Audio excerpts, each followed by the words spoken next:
Hey guys, tonight we slip into a place you probably wouldn't want to spend a single night in, but don't worry, you're safe under your blanket. Imagine yourself standing inside a medieval castle as winter presses its icy hand against the stone walls.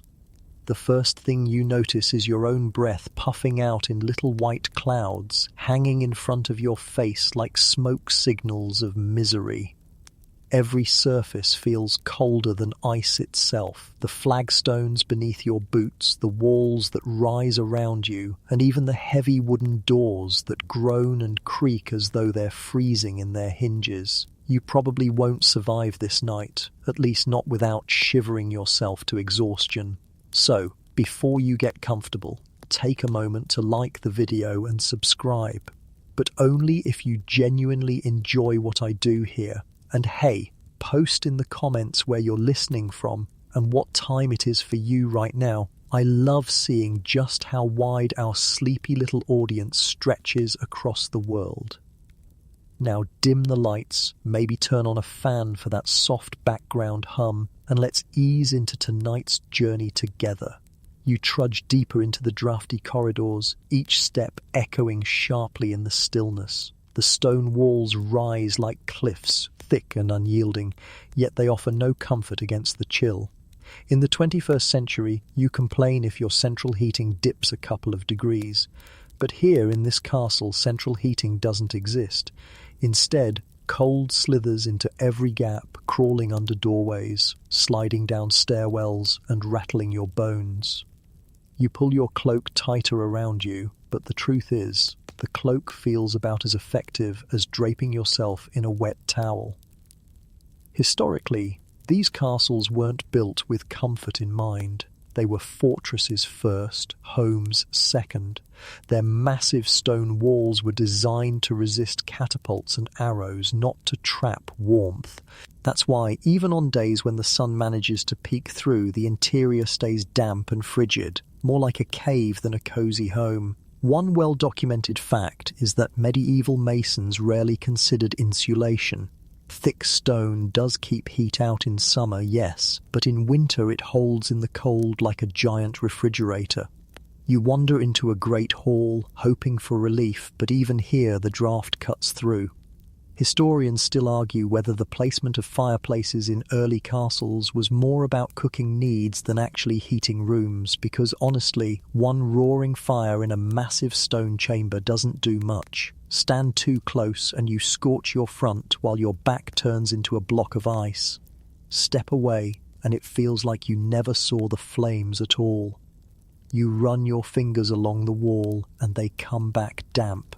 That clammy touch is condensation, moisture from the air clinging to the stones and forming a slick layer. In winter, this dampness becomes a kind of silent torment. Not only does it make the castle chillier, it also encourages mold to creep into corners and ceilings. And yes, people then knew it was unhealthy, though they often blamed it on bad air or the influence of spirits. As you shuffle past one arrow slit, a gust of wind stabs through. These narrow windows were perfect for firing arrows at approaching enemies, but as far as you're concerned, they may as well be little invitations for the north wind to come in and slap you in the face. Some nobles stuffed these gaps with cloth or straw to try to block the draft, but the effectiveness was about as questionable as using bubble wrap on a freezer. For a quirky tidbit, imagine this. In certain castles, people tried hanging animal skins on the walls as insulation. Not elegant tapestries or embroidered cloth, but literal hides. You can almost hear the medieval decorator explaining, "Yes, milady, nothing says sophistication like the faint aroma of drying cowhide in your bedchamber." The deeper you move, the darker it gets, until torchlight flickers in small pools on the walls. The flame throws shadows that dance like restless spirits, yet even the fire can't drive back the cold. You pull your cloak higher, wishing you had one of those massive, fur-lined mantles nobles flaunted. But even they weren't immune. Furs helped, but when your castle is basically a stone popsicle, luxury only takes the edge off. You glance upward, to the rafters above, where drafts swoop and swirl freely. Birds sometimes nested there in the off-season, their droppings falling like tiny winter curses. It adds to the atmosphere. You're cold, damp, and occasionally splattered from above, because apparently even pigeons felt at home in castles more than humans did. Your footsteps echo, your breath fogs, and a creeping thought crawls in. How did people stand this for months? Well, the truth is, they layered up, they huddled together, and they accepted it as part of life. When you don't know any better, you don't complain about missing central heating. Still, here in your modern imagination, you can't help but whisper, "This sucks." The icy misery of these walls presses on you with every moment, and already you're starting to dread the night ahead. But remember, we're only beginning this long, frozen tour of medieval castle life. You shuffle forward, torch in hand, and the damp corridor narrows around you like the throat of some great stone beast. The light barely stretches a few feet, just enough to reveal walls that drip with condensation, beads of water sliding down the rough surface. Your boots splash into a shallow puddle, and the sound echoes as though the castle itself is mocking you. You cough lightly, and immediately you realize you're not alone. The air itself seems to be choking. Thick smoke lingers, clinging to the ceiling like an unwelcome guest who refuses to leave.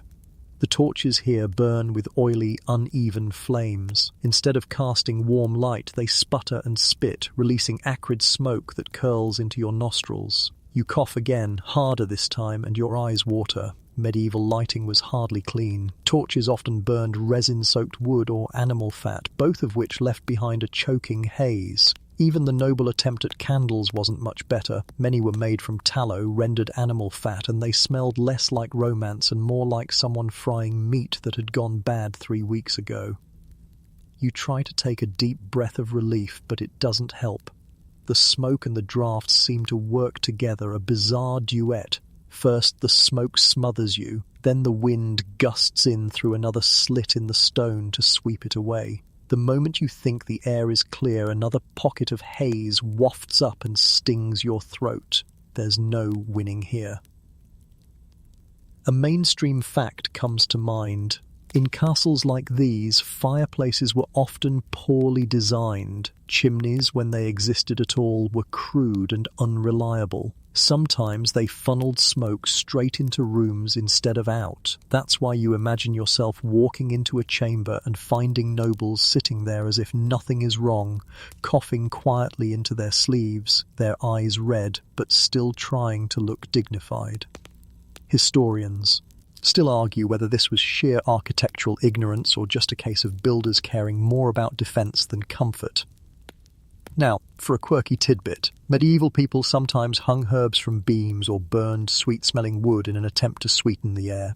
Picture yourself under this smoke-filled vault, nose stinging, while someone nearby is tossing rosemary into the fire like it's going to save the day. Spoiler, it doesn't. You smell the herbs for all of 3 seconds before the fat-soaked smoke swallows everything again. As you trudge deeper into the corridor, you feel the cold gusts dragging through, chasing away some of the haze, but replacing it with icy daggers that slip right down your collar.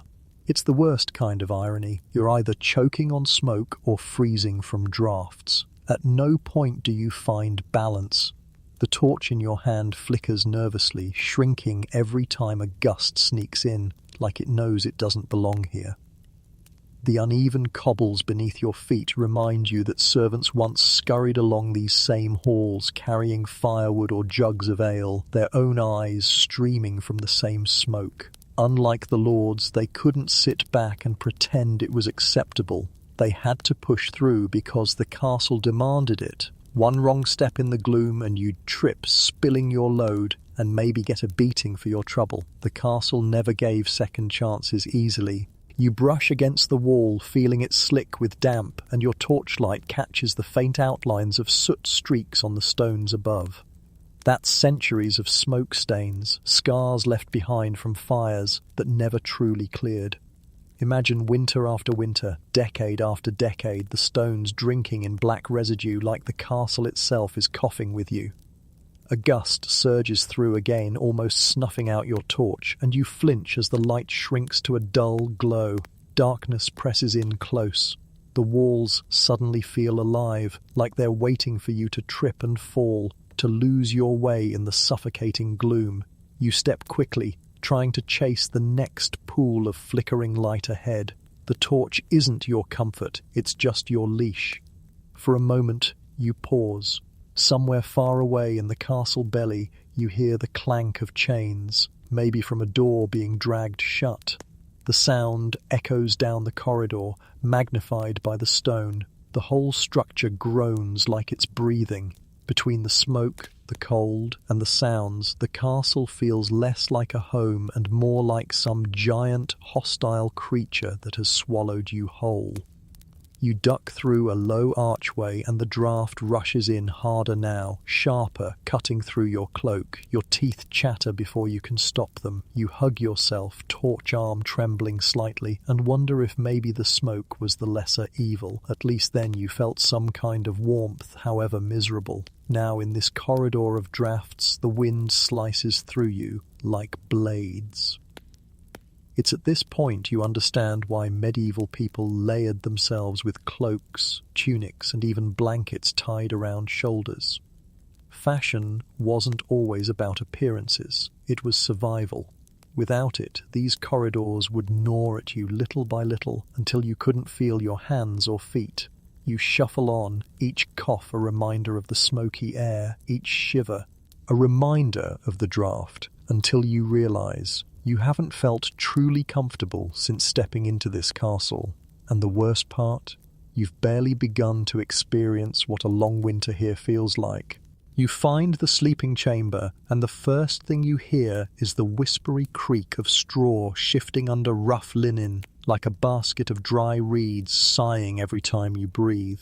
The second thing you hear is your own doubtful laugh, because this is not a bed so much as an optimistic haystack in a sack. You lower yourself carefully, testing the lumpy surface with one palm, and the mattress replies with a papery rustle, a complaint, and was that movement? You lie down anyway, because night is long, and the corridor drafts have been nipping your ankles like impatient terriers.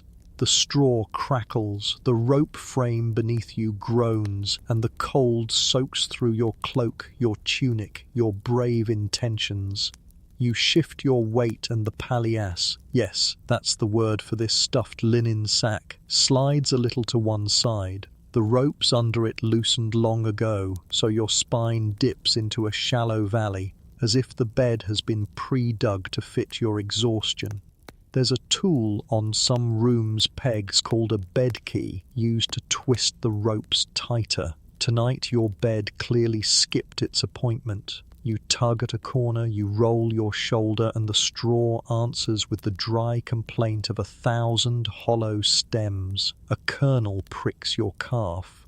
You consider the great medieval luxury of a feather mattress and think wistfully, extravagantly, of goose down you'll never meet. Joke 1, it's fine. You didn't want circulation in your legs anyway. You pull up blankets, rough wool heavy enough to count as minor armor, and a thinner sheet that's seen brighter summers. The fabric smells faintly of smoke, sheep, and the castle's permanent perfume of damp. Your breath steams in front of you, vanishing as quickly as your last ounce of optimism. You tuck your hands deep, trying to trap a pocket of warmth, and the straw warms minutely under your hips, as if to say, "We'll try." Then something tiny tickles your wrist, then your ankle, then being fair, just everywhere. You freeze in that statue-still way, listening with your skin. Welcome to the other occupants of the medieval mattress. Fleas, lice, the occasional bedbug making career moves.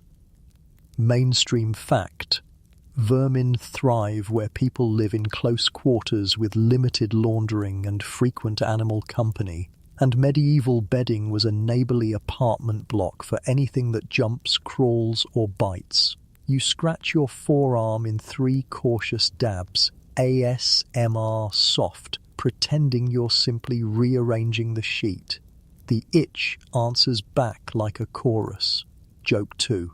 Congratulations, you've checked into the all-inclusive Bites Resort, breakfast included, and you are breakfast. You sit up, slow as a cat, and consider your options. Some people stitch herbs into their mattresses, lavender, wormwood, tansy, to scent the bed and supposedly discourage little freeloaders. You sniff and catch a green bitter trace. Someone did try. Quirky tidbit. There are records of folks tucking warmed bricks or soapstone into the bedding, wrapped in cloth, as primitive hot water bottles. Occasionally the heater is a live, tolerant dog. You don't see a brick, but you do hear a hound thump its tail by the hearth and consider negotiating a co-sleeping agreement with a biscuit you don't have. Your eyes adjust to the gloom, the candle stub guttering on a stool. Bed curtains hang around the frame, faded, thick, meant to keep drafts from ripping the heat out of you like a pickpocket. They help, a little. The curtain fabric smells like old wool and last century's smoke. It traps your breath and the small warmth of your body. It also traps, regrettably, the ambitious insect population that would like to list you as new construction. You lower the curtain anyway because you're here to outlast winter, and that means choosing which discomfort wins. Tonight, itch beats cold by a nose. You settle again. The ropes beneath reply with a sympathetic twang that travels from your shoulders to your toes. Sleep tight, you whisper to yourself, and then you pause because you've heard the story. Rope beds need tightening, hence the phrase. Historians still argue whether sleep tight actually comes from snugged ropes or if it's a later comfort cliché retrofitted onto the past. You decide either way, the bed hasn't gotten the memo. You press your shoulder down and imagine a servant looping the bed key, drawing the lattice taut like a ship's rigging, and then bliss, no more valley. For now, you migrate body parts around the sag like a pilgrim seeking a friendly patch of earth. The candle flutters, and you remember that fire, even a small one, is fickle here. If a breeze sneaks under the door, the flame leans away like it wants to resign. If the flame dies, the dark will come down fast, and you'll be left with sound. The straws murmur, the drip in the corner, a distant door complaining in its hinges. On a better night, you'd hear the kitchen's banked fire popping. On a worse one, you'd hear scurrying above, because little feet love rafters. The castle is a living thing, and this bed is its rustling heartbeat. You fold your cloak and lay it over your chest, a medieval weighted blanket. Your toes are a lost cause, but your core begins to hold a thin thread of warmth, enough to unclench your jaw. You think of nobles in their deep beds, sometimes shared, sometimes layered with quilts and fur and actual feather ticks, and you admit they've figured out a few comforts. Mainstream fact to sweeten the envy. Wealthy households owned sets of linen sheets and changed them more frequently than you'd expect, especially in later medieval centuries. Linen is cool to the touch, yes, but it wicks and stays cleaner than wool. Your sheet tonight is some heroic blend of serviceable and already tired. You scratch again, lightly, politely. The bugs are not personal, they're simply residents. You try the old trick, press, don't scratch, rub, don't rake. You breathe through it as if you're in a very unglamorous spa. Joke 3. Welcome to Castle Springs. Today's treatment, the exfoliating straw massage followed by our signature flea reflexology. You would tip, but the staff is eating you. You reach toward the stool and find a small pouch. Inside, a pinch of dried mint, something like chamomile, and a crumble of mystery leaf. The idea is to mingle the scent with the straw, refresh it a bit, pretend you're sleeping in a meadow instead of a mattress that's 2 laundries overdue. You sprinkle it and fluff the sack by thumping it with both fists. The straw wakes with a crisp clatter, redistributes itself and provides, miracle of miracles, a slightly less vindictive landscape. You settle again. Now the slow parade of night sensations begins. The mattress warms a finger's width, your spine remembers it can coil like a winter snake, and your eyelashes grow heavy. You notice how the cold is not one thing, it's layers of subtle discomfort, the air against the tip of your nose, the faint ache of knuckles, the cool seam where your shirt rides up. You smooth everything down, cocooned, listening to your own breath, training your senses to ignore the flitting itches the way you ignore a ticking clock. A new thought nudges. How often is this straw changed? The honest answer is not often. When spring comes, the palliasse might be emptied, the contents burned or fed to livestock bedding, then refilled with fresh. In hard years it lingers stale, flattened by many bodies. There's debate, of course. Historians still argue whether routine cleanliness improved markedly in certain regions by the later Middle Ages, or if the rosy accounts are household bragging. But in winter, practicality wins. If it keeps you off the stone, it stays. Your head finds a softer hollow. Maybe it's the herbs, maybe it's resignation, maybe it's the hound deciding to lean its warm ribs against the bedstead, sharing breath with you like a small furnace. Your shoulders loosen. You remember the corridor drafts, the prickling smoke, and decide this is, strangely, progress. You can handle a little itching if the cold stops gnawing your bones. You roll once more and the ropes complain musically, a twang that glides away into the rafters. The curtain stirs, the candle wavers, your eyes follow that low flame until it's just a smear. The straw's hush becomes a tide. You're not comfortable, not exactly, but you are held by fabric, by routine, by the old stubborn human trick of making do. And in the deep winter of a stone castle, making do is the bedtime story. It's the lullaby. It's the way you coax sleep out of noise and cold and a mattress that's alive in more ways than one. You breathe slower. You accept the small nips like distant weather. You chase the warm brick you don't have with your imagination, and it glows behind your ribs. And as the castle shifts and sighs around you, you sink a little into the straw's whispering cradle, choosing tonight to let the itching worry about you instead. You drift from the straw's whisper to the promise of warmth, following the murmur of voices and the thump of tankards until the great hall yawns open before you. It should feel grand, high hammer-beam roof, banners cascading like frozen waterfalls of colour, but the first thing you notice is your breath, still visible, still puffing. The second is the fire, a bright, hungry square set low in the centre, a basin of orange that seems, perversely, to heat only whoever dares to stand practically inside it. Everyone else is a constellation of shivers arranged at safe distance, each person negotiating a private truce between warmth and smoke. You ease forward, palms held out. The heat kisses one side of you while the other half remains a shivering popsicle. Fire in medieval halls is an almost therapeutic prankster. It warms your front and insults your back. Above, a louver, an opening in the roof, tries to vent the smoke. Sometimes a hood helps, sometimes not.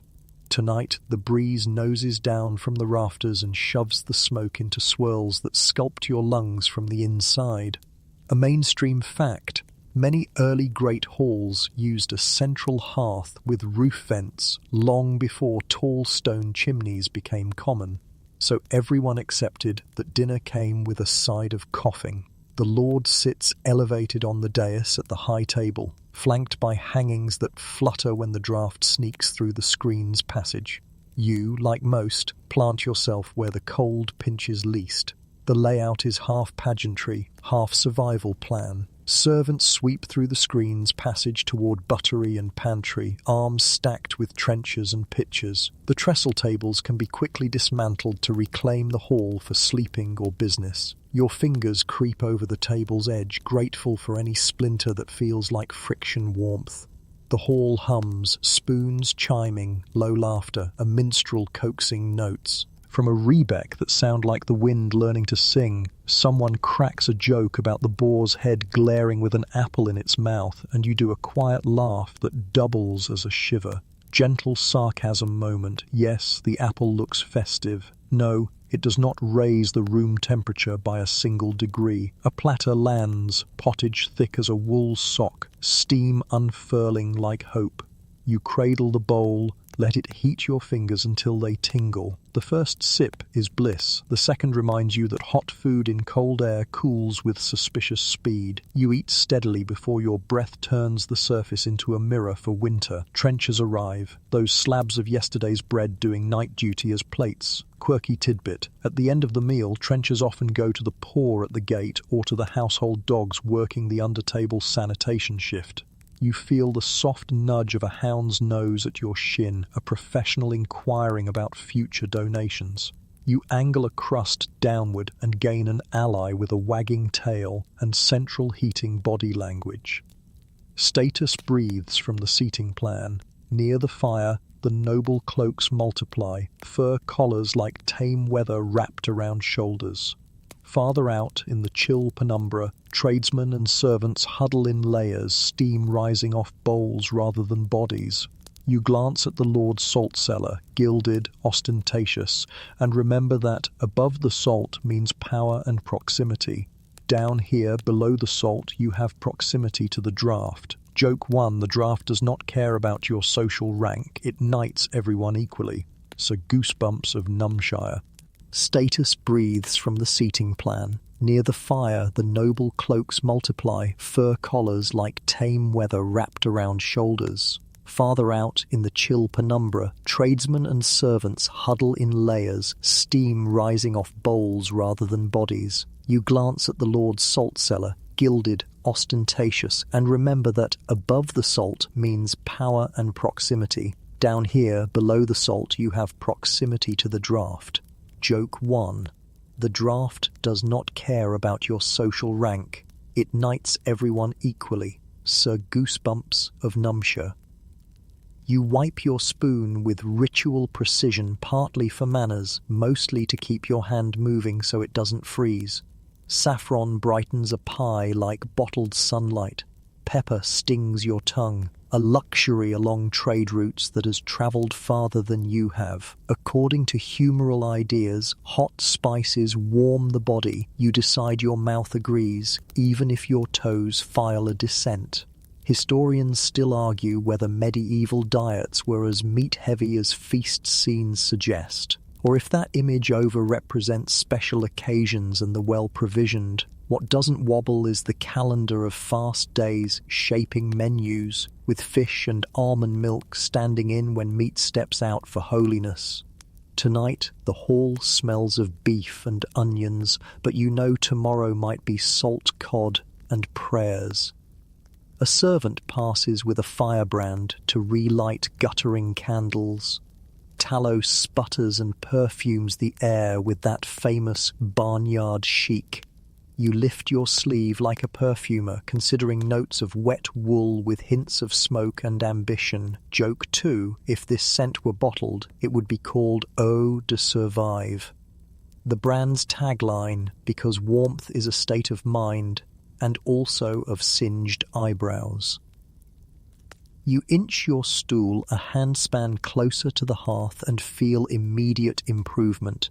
Then the smoke decides your eyes are tonight's entertainment and rushes to meet them. You blink into tears that almost feel cozy. Somewhere a carver performs elegant slices, naming them with ceremony. A steward announces dishes with the gravity of a herald. A page offers you a sip of spiced drink, and you cradle the cup just long enough to feel the outside turn from warm to mountain stream in February. You set it down with reverence, like a small, chilled moon. No spoilers, you think. Drinks get their own misery later. The minstrel shifts from lament to a merry air, and the hall's temperature rises by 2 degrees of mood. People lean toward each other to catch stories because the wind edits conversations with a rude hand. You trade a nod with a woman in a patched cloak who has the enviable skill of keeping her bowl hot by holding it inches above the hearthstones, an art that requires patience and a flexible wrist. She winks, you copy, and for a moment your palms greet actual heat. You feel how community is also a kind of blanket. When laughter rolls, bodies ease, shoulders unclench, and you could swear your breath clouds a little less thickly.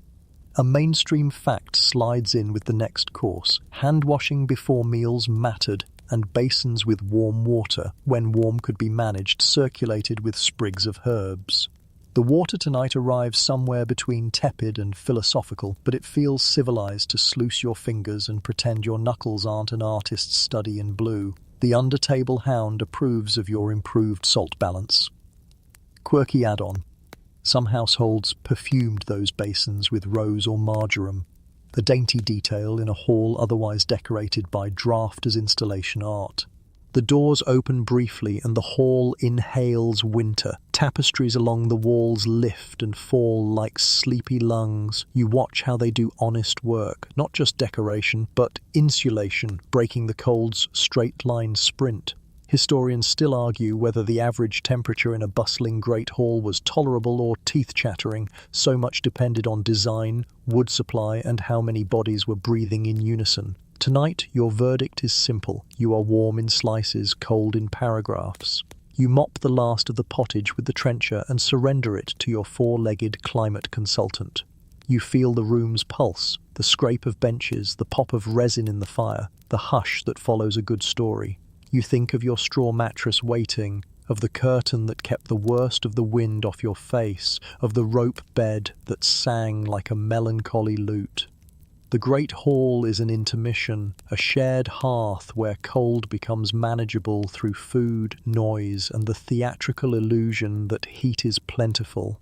A final dish, something sweet with honey, arrives, and for 3 glowing bites you forget the season. You lick a thumb, tuck your hands into your sleeves, and rise.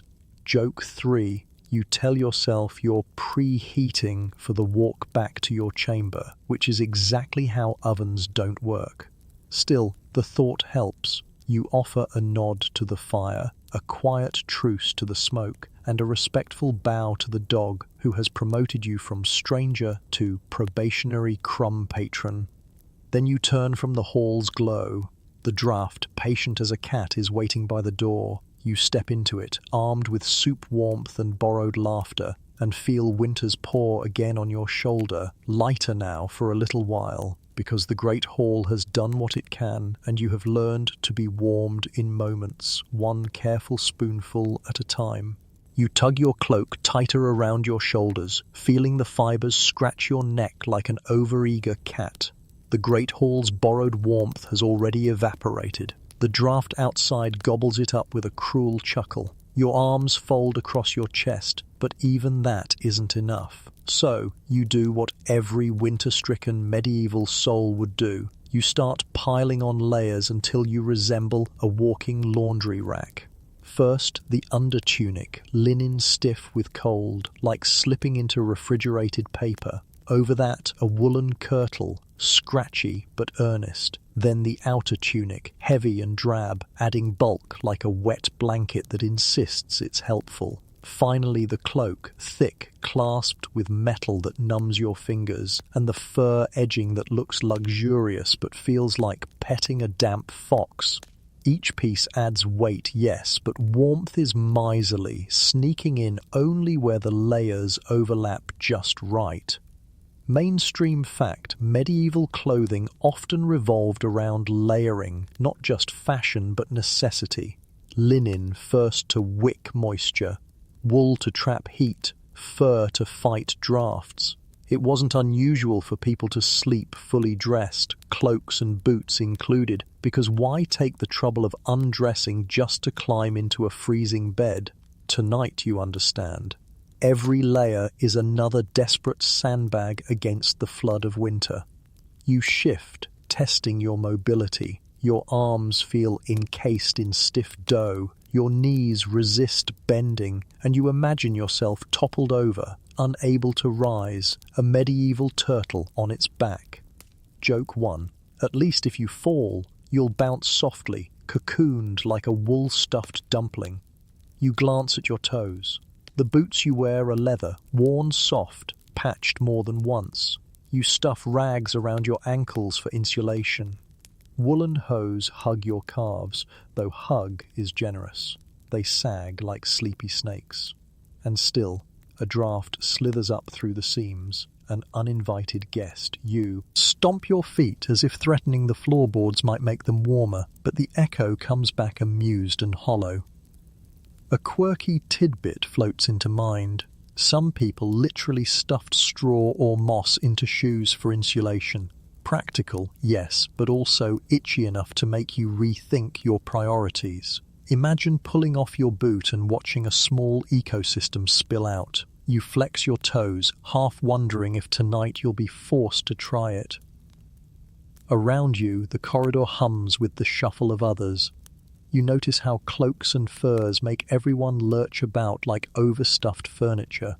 Servants stagger under bundles of firewood, their cloaks tied tight with cords, frost dangling from their eyelashes. Nobles sweep past in lined mantles dyed rich colours, but even they sneak hand-warming tricks, slipping hands under sleeves or huddling 2 by 2. Cold has a way of flattening status. No amount of embroidery warms frozen fingertips. Your cloak, heavy on your shoulders, smells faintly of sheep, wood smoke, and damp stone. It's like dragging the entire countryside on your back. Still, it gives you a strange reassurance, a weight that says, here is your portable wall, your personal fortress against the castle's relentless drafts. You adjust the clasp, the cold metal biting like fangs, and tuck your chin into the folds. Historians still argue whether fur linings were as widespread as art suggests, or if such luxuries were rare and largely for show in illuminated manuscripts. What's not debated is that the poor did their best with wool, patched and repurposed endlessly. Some households kept baskets of shared cloaks for guests or servants, a kind of community wardrobe where warmth was less about fashion and more about survival logistics. You keep walking, the weight of your clothing reshaping your stride. Your breath fogs the air, condensing on your fur collar until it grows damp and clammy. You adjust again because comfort here is a game of seconds. 1 second your shoulder warms where the fabric overlaps. The next a sneaky draft snakes up through the gap at your wrist and bites like a weasel. The hound you met earlier pads beside you, its fur bristling, steam curling from its nose. For a moment you envy its natural coat, then you notice the beast shiver too, ribs flickering under the skin. No, you're both fighting the same war, wrapped in whatever nature or necessity has provided. You reach a stairwell spiraling up. Each step reminds you of your layered bulk. Your thighs ache, your breath grows shallow, your cloak swishes like a disgruntled broom. Joke 2, you are now officially a medieval fitness influencer, demonstrating the weighted stair climb in 40 pounds of damp wool. Subscribers, frostbite and regret. At the top, a narrow passage gapes open and the draft rushes at you again. Your cloak balloons briefly, then slaps against your sides like a mischievous ghost. You grit your teeth and hold the folds tight. Somewhere in the distance, you hear a door slam, the sound booming like the castle itself sneezed. The cold laughs through the walls. You duck into a side room, tugging your cloak tighter, and finally manage to trap a small pocket of warmth around your torso. For a fleeting second, it feels glorious. You close your eyes, soak it in, and almost sigh. But then, as if the castle senses your smugness, a window shutter rattles open, and a gust barrels through. The warmth collapses instantly, gone like spilled ale. You laugh, soft, resigned, almost a whisper. Joke 3. Clearly, this castle isn't drafty at all. It just enjoys playing peekaboo with your body heat. Congratulations, you've been outsmarted by architecture. You sink into a stool, adjusting your layers once more, cloak drawn tight, hood lowered over your brow. You curl inward like a winter seed, waiting for the chance to germinate into warmth. And as the wind prowls outside, you understand. Every cloak, every tunic, every fur-lined mantle is not about comfort. It's about survival, about making the difference between a night you endure and a night you never finish. You pick up a cup with hope in your fingers and winter on its rim. The metal is pewter, grey as a snow cloud, and the instant it kisses your palm, you understand why everyone here drinks fast. The goblet is auditioning to be an icicle. Remember how the hall hinted that drinks get their own misery later? Here you are, front row seat, frosty program in hand. Your breath billows over the lip like a tiny storm, and a filigree of frost tries to sketch itself where you just wiped it clear. Hydration, you discover, has to sprint. You tilt the pewter and taste watered ale, the house standard. It's light, barely a buzz, small beer meant for all-day sipping because nobody truly trusts raw well water in winter or summer. Mainstream historical fact, in many medieval households, low-alcohol ale in roughly the 1 to 3% range was brewed for daily use and drunk by adults and children, the boil in brewing making it safer than the river that carries everyone's problems downstream. The first mouthful is faintly grainy, warm at first where it left the cask, then collapsing into cold by the time it meets your throat. The pewter steals heat with professional dedication, so you cradle the bowl in both hands, trying to bully it hotter with your pulse. It refuses, and a delicate skim forms that you can push aside with your breath. Wooden mazer bowls wait nearby, heavier and kinder. You trade out, and the difference is immediate. Wood doesn't drink the warmth so greedily. The carved boss in the bottom nudges your lip like a friendly hill. You hold on to that feeling. It's the closest thing to a mug hug you're getting tonight. Across the room, a cask squats like a barrel-shaped promise. The alewife's mark, 3 quick scratches, peeks through wax at the bung. Someone knocks the tap, and amber sloshes into a jug with a tired glug-glug, winter's metronome. Down in the cellar, it's colder. Still. Casks there are half legendary for birthing ale slush on cruel nights. You imagine scooping it with a spoon, a medieval beer granita. Joke 1. Artisanal castle sorbet. Notes of barley, smoke, and the faint aftertaste of your regrets. You drink again, faster now, learning the speedrun logic of survival. The ale will be cold whether you sip or gulp, so you may as well outrun the frost. Condensation beads on the outside, then freezes into tiny bumps your thumb can read like braille.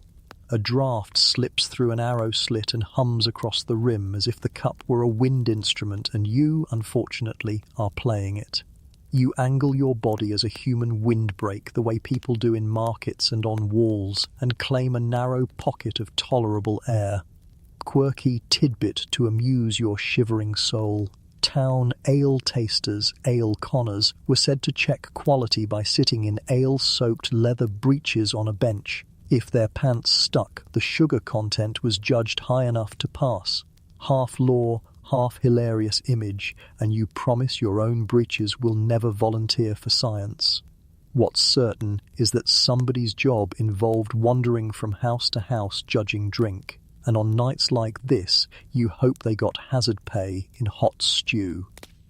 You curl your fingers around the mazer and consider options. Add spice? There's precedent. People warmed wine into hypocras, and sometimes turned ale into gentle possets with milk and eggs when they felt poorly. A kitchen girl passes with a pan and a poker. For a heartbeat, you imagine plunging the iron into your cup to conjure heat with a hiss. That tavern trick belongs more to a later century, but the thought alone warms your nose. Historians still argue whether medieval people really avoided drinking water entirely or if that's a later exaggeration. Some towns managed clean sources, but on a night like this, the safer, warmer path tastes pursue. Ussive.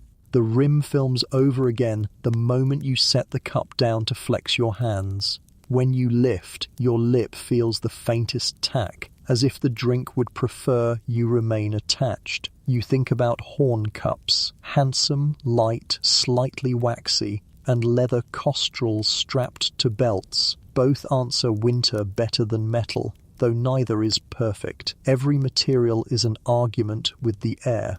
If you were rich enough for silver, you'd find it steals warmth only a little less rudely, while glass, if you can get it, turns brittle with the cold and sulks if you look at it wrong. A servant refills your jug from the cask with a practiced tilt that wastes not a drop. Another mainstream fact slides in with the foam. By the late Middle Ages, hopped beer arrives from the Low Countries and spreads, keeping longer than traditional gruit ales. Hops add a whisper of bitterness your tongue recognizes even in the chill. It's faint here, an accent more than a sentence, but it tells you the household is thinking ahead. Winter locks carts in place, and anything that helps a brew outlive a snowfall is welcomed like a saint. You sip and listen to the room.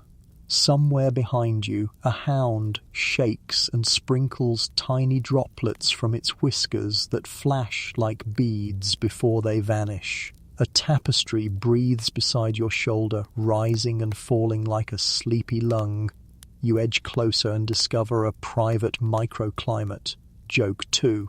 Congratulations, you've unlocked tapestry mode, where drinks stay lukewarm for up to 3 extra seconds. Terms and conditions absolutely apply. Talk at the trestle turns practical. How many buckets froze by dawn? Does the well rope glaze? Will the cook set a kettle near the hearth so morning ale doesn't bite tongues like sleet? Someone swears by warm beer therapy for coughs. You file the suggestion with a compassionate nod and a skeptical eyebrow. Another voice claims that keeping the sirsa up against your chest between sips works miracles. You try it, and it is indeed a miracle of the smallest, pettiest sort. Beyond the arrow slits, night leans harder. Hydration becomes a strategy, not a reflex. Drink enough to stay steady, not so much that the midnight walk to the privy forces you to sit upon the outdoor ice throne. That particular adventure can wait. You modulate your gulps accordingly, practicing a slow ritual.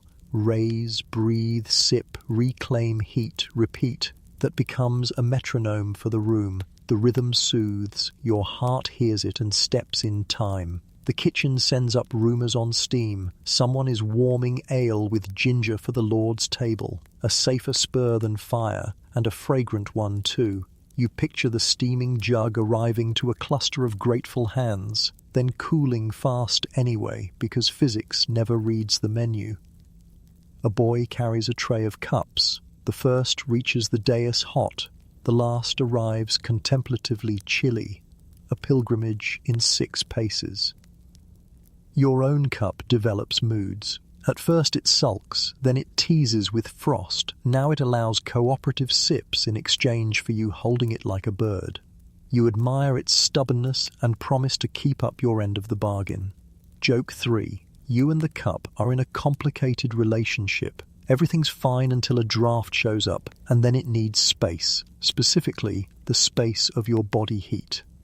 A final swallow slides down like a small campfire, and you set the cup aside with ceremony. You wipe the rim, not for manners this time, but to keep the next sip from gluing you there like a winter prank.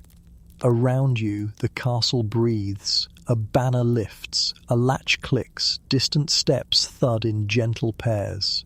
Your hands tingle as blood returns, and for a rare minute you are neither freezing nor thirsty, just balanced on the narrow ledge between both. You pull the mazer close once more, not to drink, but to hold. It's a talisman now, a warmish memory trapped in wood grain. The lesson settles in. In a stone winter, even drinking is work. The cup is a tool, the brew a plan, the act itself a small, stubborn victory against the air. You sit with that, breathing steadily, watching frost attempt its delicate art and fail again and again to keep you from another sip. The night lengthens, and the castle exhales in groans and sighs of old timber. You hear a bell clang faintly from some tower, and the sound is your summons. It's your turn on the midnight watch. You sigh, because of course it is, and pull your cloak tight before trudging up the spiral stairs. The stone is slick, each step narrowed by centuries of wear, and your torch throws frantic shadows that look like rival watchmen racing you upward. By the time you reach the battlements, your breath fogs in a steady rhythm, a private smoke signal against the stars. Up here, winter is merciless. The wall walk is narrow, the stones rimed with frost that crunches beneath your boots. Wind slaps your face like it's trying to wake you from the pleasant thought of sleep, and your fingers already feel like brittle twigs despite the wool wrapped around them. You pace back and forth, stamping your feet for warmth because standing still is a luxury you can't afford. Joke 1. Congratulations, you've invented medieval aerobics. Move or freeze, and the membership fee is simply your sanity. Your eyes scan the dark. Beyond the moat, fields lie blanketed in snow that glows faintly under a slice of moon. Trees shiver in the wind, their branches rattling like bones. You squint, half expecting raiders to loom from that blur of white and shadow. Because that's the truth of the watch. You're not just fighting cold, you're fighting fear of what might crawl out of the night. Mainstream. Fact, castles relied heavily on men-at-arms and watch rotations, especially in unstable border regions because attacks could come at any hour. But when it's 20 below and your sword hand is numb, the enemy you most dread is frostbite itself. You pause by a crenel, leaning into its shelter, and cup your hands around your mouth. You blow warm air inside your mitts, hoping to coax life back into your fingers. A torch guttering a few feet away hisses in complaint, its flame shrunk to a defiant bead against the wind. The smoke spirals sideways, stinging your eyes, then vanishes into the void. You mutter something unholy about wind's sense of humour. Quirky tidbit. Some guards were said to carry small warming stones tucked in pockets, heated at the hearth before their shift. You imagine yourself clutching one like a blessed relic, only to have it cool within minutes up here. Another trick. Swigging a little brandy or mead before duty. Of course it warms only for a heartbeat, then leaves you colder, your body fooled but not sustained. You pat your belly like a medieval scientist and conclude, science lied. Your boots scuff the wall as you pace again, counting steps. 10 forward, pivot, 10 back. The rhythm becomes your mantra. Stars wink overhead, and for a moment the cold seems almost noble, almost cinematic. Here you are, guarding stone walls under a glittering sky. Then the wind knifes down your collar, and you curse reality.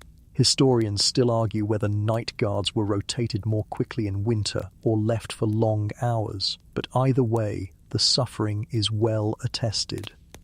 Somewhere below, a hound bays, deep and mournful, perhaps scenting a fox nosing near the outer wall. The sound drifts upward, strange comfort in its familiarity.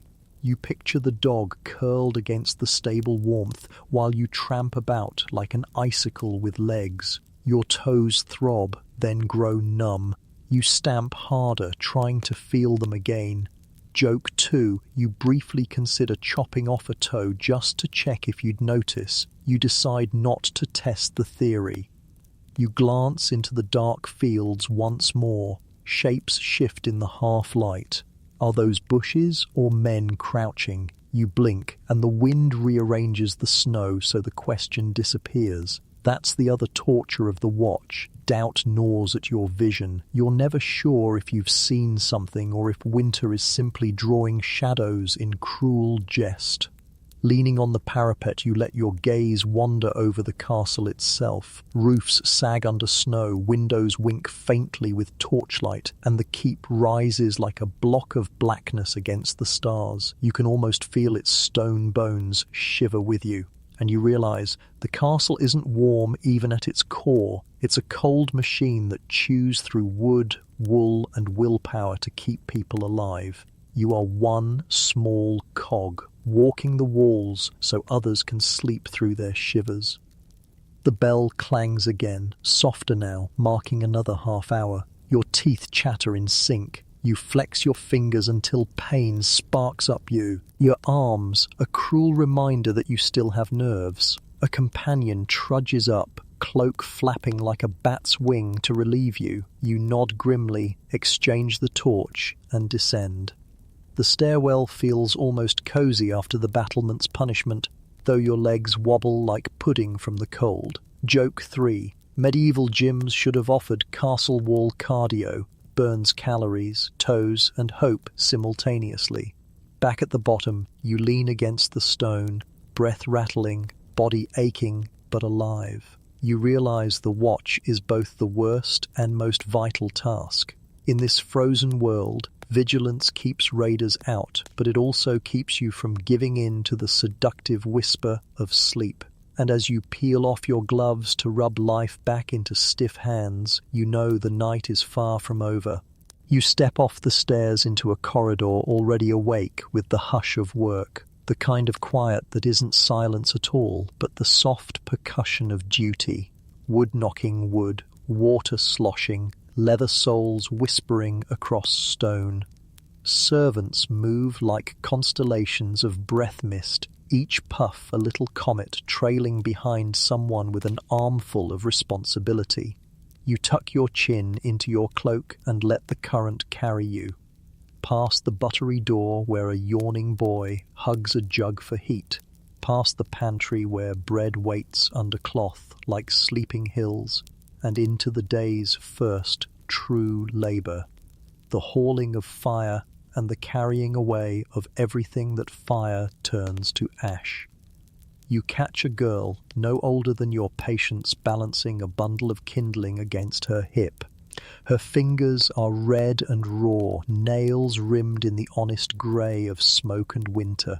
She shuffles into the great hall and feeds the hearth with the caution of someone who has learned that sparks punish optimism. A man comes behind her with a barrow piled in logs. He breathes hard, steam wreathing the load. The wheel squeals. The ash from last night blooms up as he dunks his shovel and carries it away in an iron pan. You smell the char before you feel the warmth. Here, heat is a beast you have to feed hourly, or it wanders off and takes your courage with it. Mainstream fact. In big households, work divides by office. Steward for order, chamberlain for rooms, butler for drink, cook for kitchen, and scullions and grooms to do the heavy lifting. The names sound grand until you watch the actual tasks. Water lugged from the well that threatens to freeze into a private pond.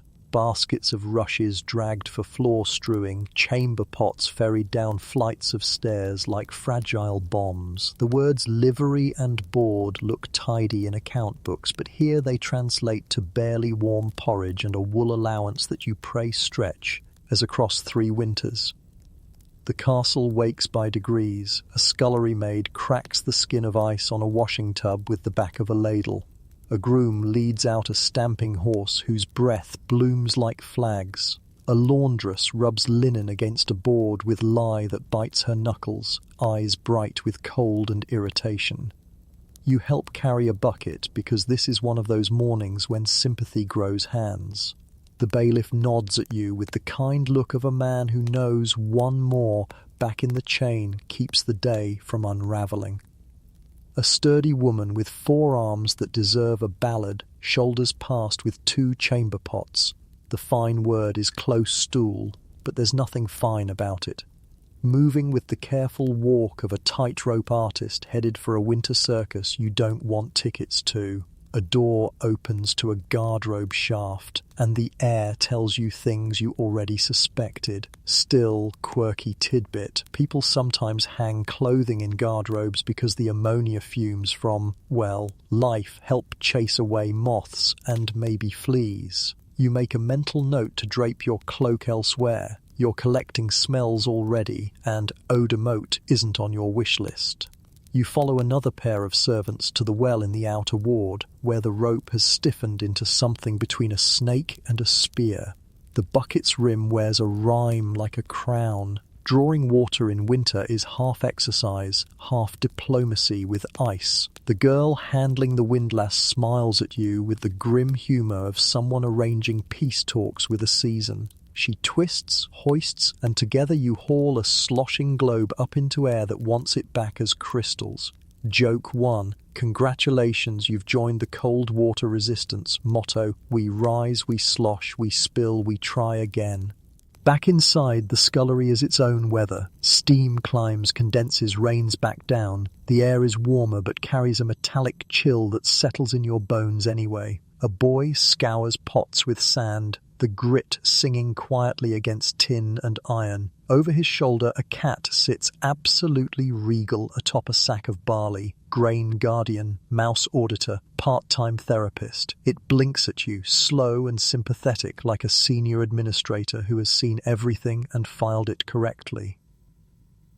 You wander the passage to the chambers. Someone is beating dust from a wall hanging with a short broom, and in each blow the castle exhales a century. A chamberlain directs the changing of straw in a palliasse with a bed key gleaming against his belt like a badge of office. Your own mattress whispers a complaint in memory, and you nod. Fresh straw means fewer of last night's tiny roommates. Historians still argue whether floors strewn with rushes were the pest-ridden horror shows of stereotype or regularly renewed and sweetened with herbs like meadowsweet.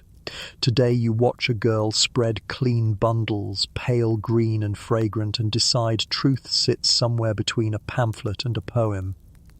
In the kitchen yard, firewood stacks tell a weather forecast more honest than a monk's almanac.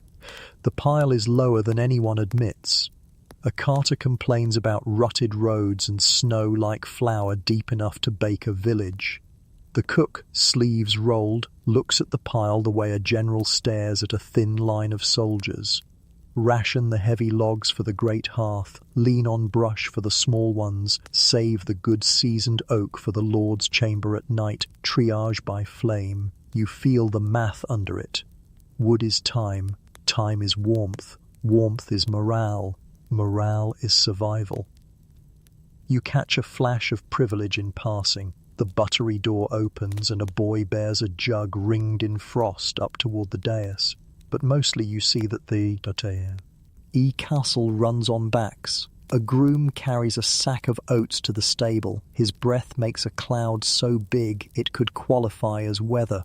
A seamstress spreads a cloak by the kitchen range and picks at a tear with fingers so numb she has to coax the needle home with two hands. In a corner, two women rub their hands over a warmed brick, trading it back and forth like holy fire. One laughs and says it's their miracle stone for the morning.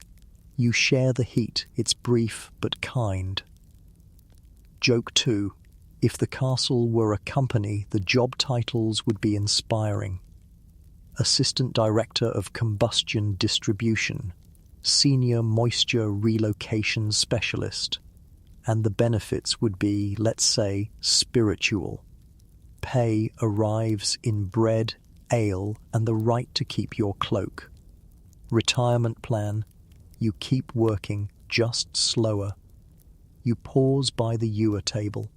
A boy pours tepid water over your fingers and offers a rag. It's perfumed with rosemary, mercy for the nose as much as for the soul.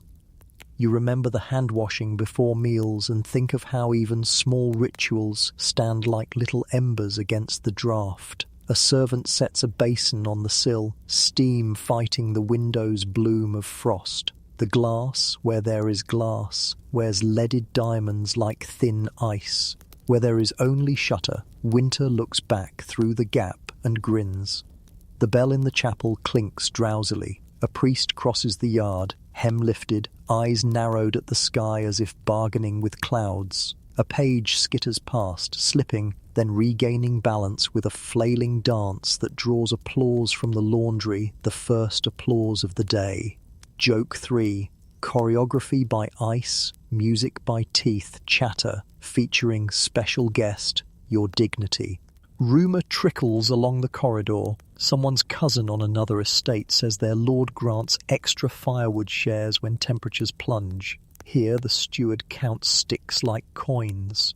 The fairness is complicated as bread. Who sleeps where? Who works which hours? Who must keep watch when the moon is hard and the wind has claws? Historians still argue whether servants slept mostly in halls near the hearths or tucked into garrets and passage nooks, but tonight you've seen pallets rolled by the kitchen and bodies curled like commas against warm stones. Punctuation marks that say, "We pause, we don't stop." By mid-morning, the rhythm holds. Ash out, wood in, buckets down, buckets up, pots scrubbed, knives honed, trenchers set. The castle is a circulatory system, and the servants are its blood, moving heat and food and waste and hope from chamber to chamber. You feel the ache in your own shoulders simply from walking beside them. Misery, you realize, doesn't trickle down so much as it spreads across, like frost finding every surface at once, yet the hands that carry the heaviest loads somehow keep the day from cracking. You lean a moment in a stolen patch of sun that sneaked through the clouds, your face thawing by 1 grateful degree. The girl with the kindling passes again and grins at you through her scarf. You lift 2 fingers in salute, ambassador to ambassador, and step back into the current, because in this frozen fortress morning is not something you greet, it's something you help make. You follow the girl with the kindling until another need calls you, the call of the body, which of course in a medieval castle during winter is less a private errand and more a heroic expedition. The privy, the guardrobe, the outhouse, it doesn't matter what you name it, because tonight it is all the same. A hole in a wall with a winter wind howling through it like it's auditioning full. Or a choir. The corridor leading there is colder than the one you just left. Each step feels like you're being escorted by invisible jesters who whisper, "You could have gone before bed." But no. Your boots crunch on frost-rimed flagstones, and by the time you reach the little wooden door, your knees have already begun negotiating with your bladder like medieval diplomats at a peace treaty. You push inside and the smell strikes before the cold does. It's not horrid exactly, more like a ghost of every visit anyone has ever made. Still, it clings. You mutter a sarcastic, "lovely," under your breath and lower yourself onto the wooden seat. The instant it touches your thighs, you realize you've discovered a new level of icy torment. Joke 1. Congratulations, you've found the castle's secret refrigerator, and you're sitting right on top of it. The seat is hard, rimed with frost along its edges. You shift carefully, trying to avoid contact that feels like it might weld you to the wood. You grip your cloak around you, trapping as much body heat as you can, while the draft snakes up from below. It's like the wind has been waiting in the shaft just to leap at you the moment you sit.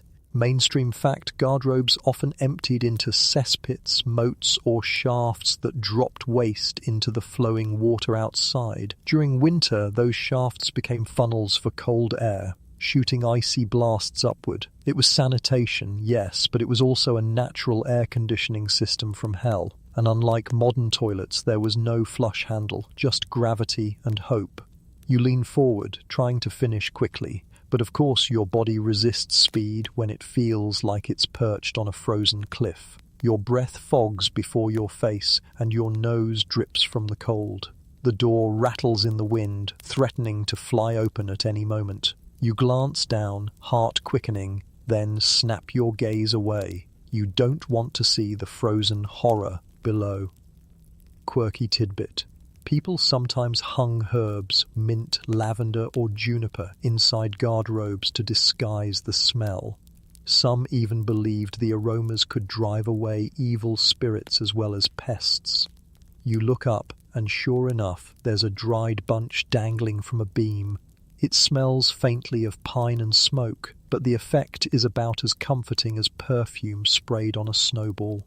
You shift again, teeth clenched, and hear something scuttle in the shaft. A rat, a stoat.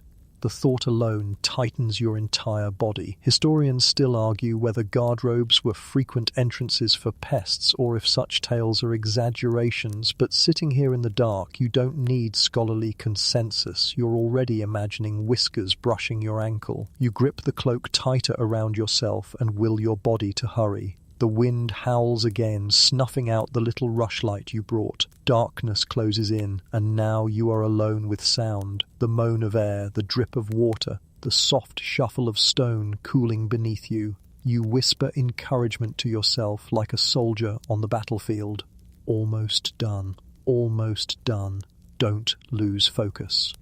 Finally, you finish and you reach for wiping material. Tonight, it's a scrap of rough cloth, better than nothing, worse than everything else. Other nights it might be straw, moss, or just a handful of snow if desperation wins. Joke 2, medieval bathroom tissue, soft on the conscience, rough on everything else. You rise gingerly, pulling your cloak back into place, and the relief is physical, spiritual, cosmic. Your thighs thaw slowly as you fasten your belt. You push the door open, and the draft follows you out like a petulant ghost. The corridor outside feels warmer now, relatively speaking, though your backside insists it will need a week to forgive you. A servant passes with a smirk that says they know exactly where you've been. You return the smirk with a shrug that says, yes, and I survived. Because here in the castle, surviving the privy in winter is worthy of applause. As you walk back toward your chamber, you shake your head, muttering, Joke 3, forget jousting. If you really want to prove yourself in medieval times, just sit through a midnight visit to the guardrobe without crying. You laugh softly, the sound bouncing down the corridor, and the absurdity of it all makes you lighter.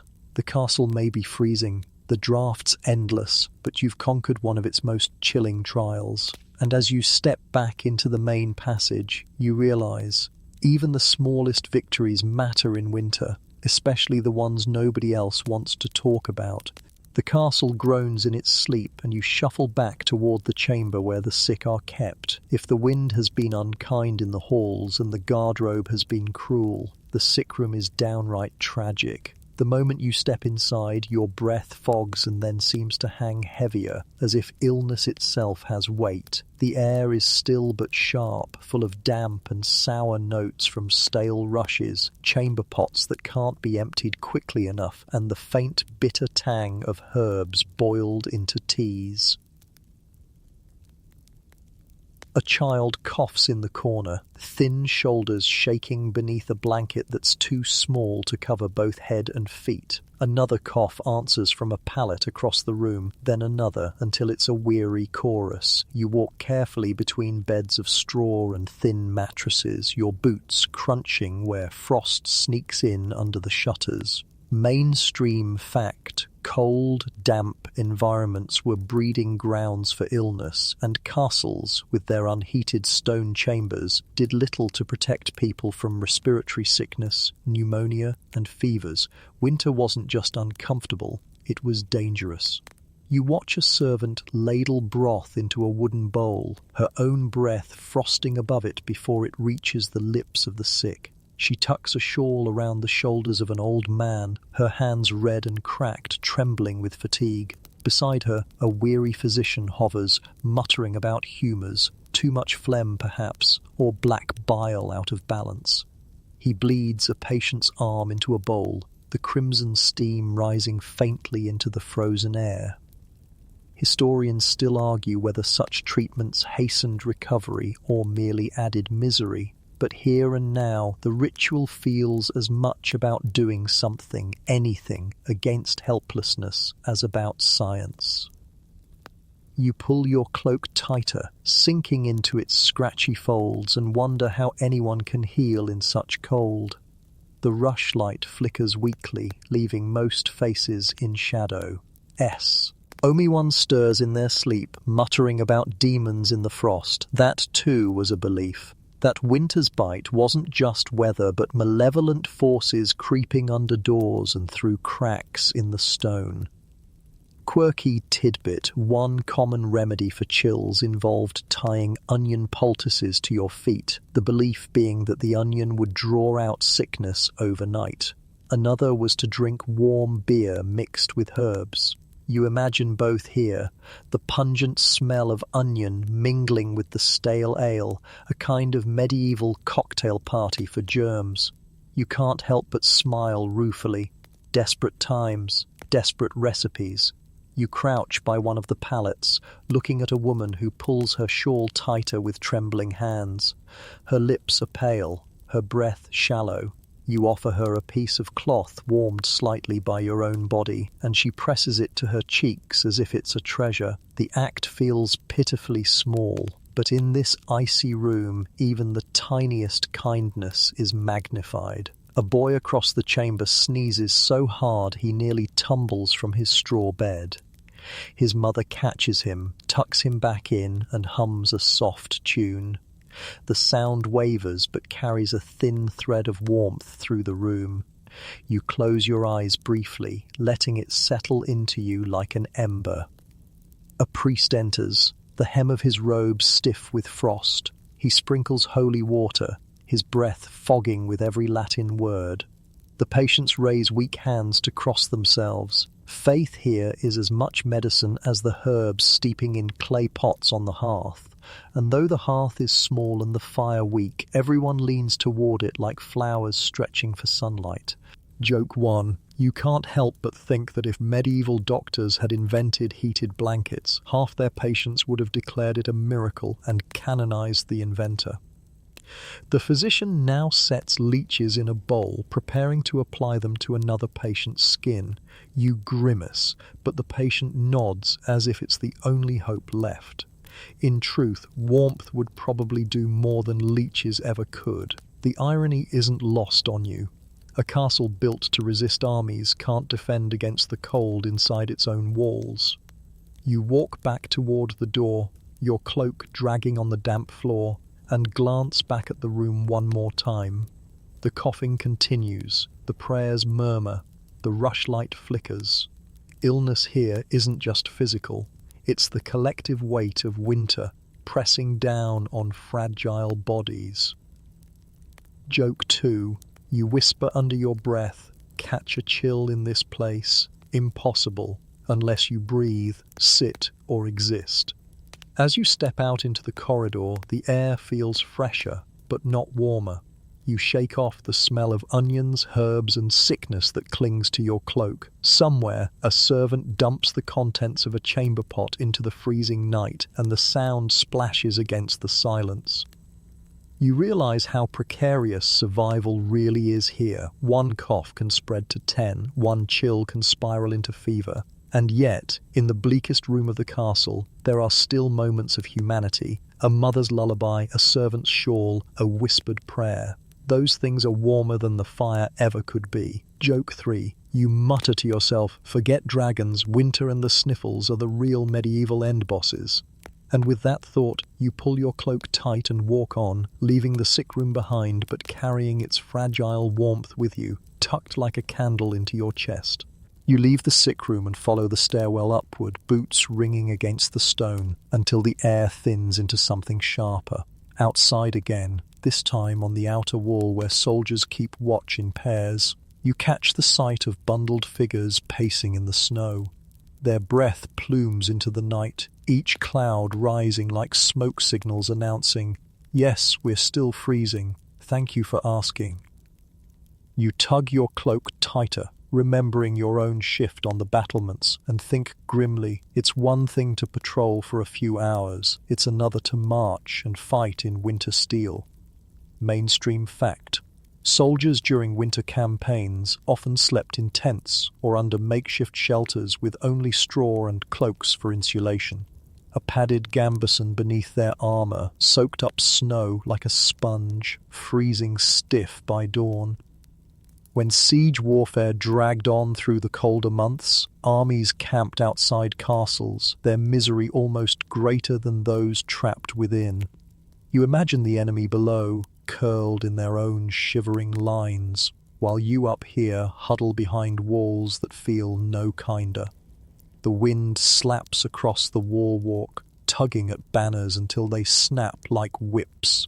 Soldiers clutch spears and shields, trying to keep circulation in their hands. You step closer, watching one man breathe onto his mail mittens, then wince when his damp breath immediately stiffens into ice crystals. Another bends to rub his calves, stamping in place like a restless horse. Joke 1. Congratulations, you've joined the medieval marching band. Your instrument is teeth chattering. Your choreography is "Don't collapse from frostbite." Farther down the wall, torches sputter like candles in a hurricane. The flame offers light but no warmth, a cruel reminder that fire in the open sky is little more than a decoration. Beneath the ramparts, the moat gleams with a film of ice, cracked in places where black water still churns. You think about how sieges in winter must have felt. Days of guarding supplies, rationing food, and never once feeling fully warm. Historians still argue whether winter campaigns were deliberately avoided when possible or embraced by certain commanders to catch enemies unprepared. Either way, the evidence of hardship is everywhere.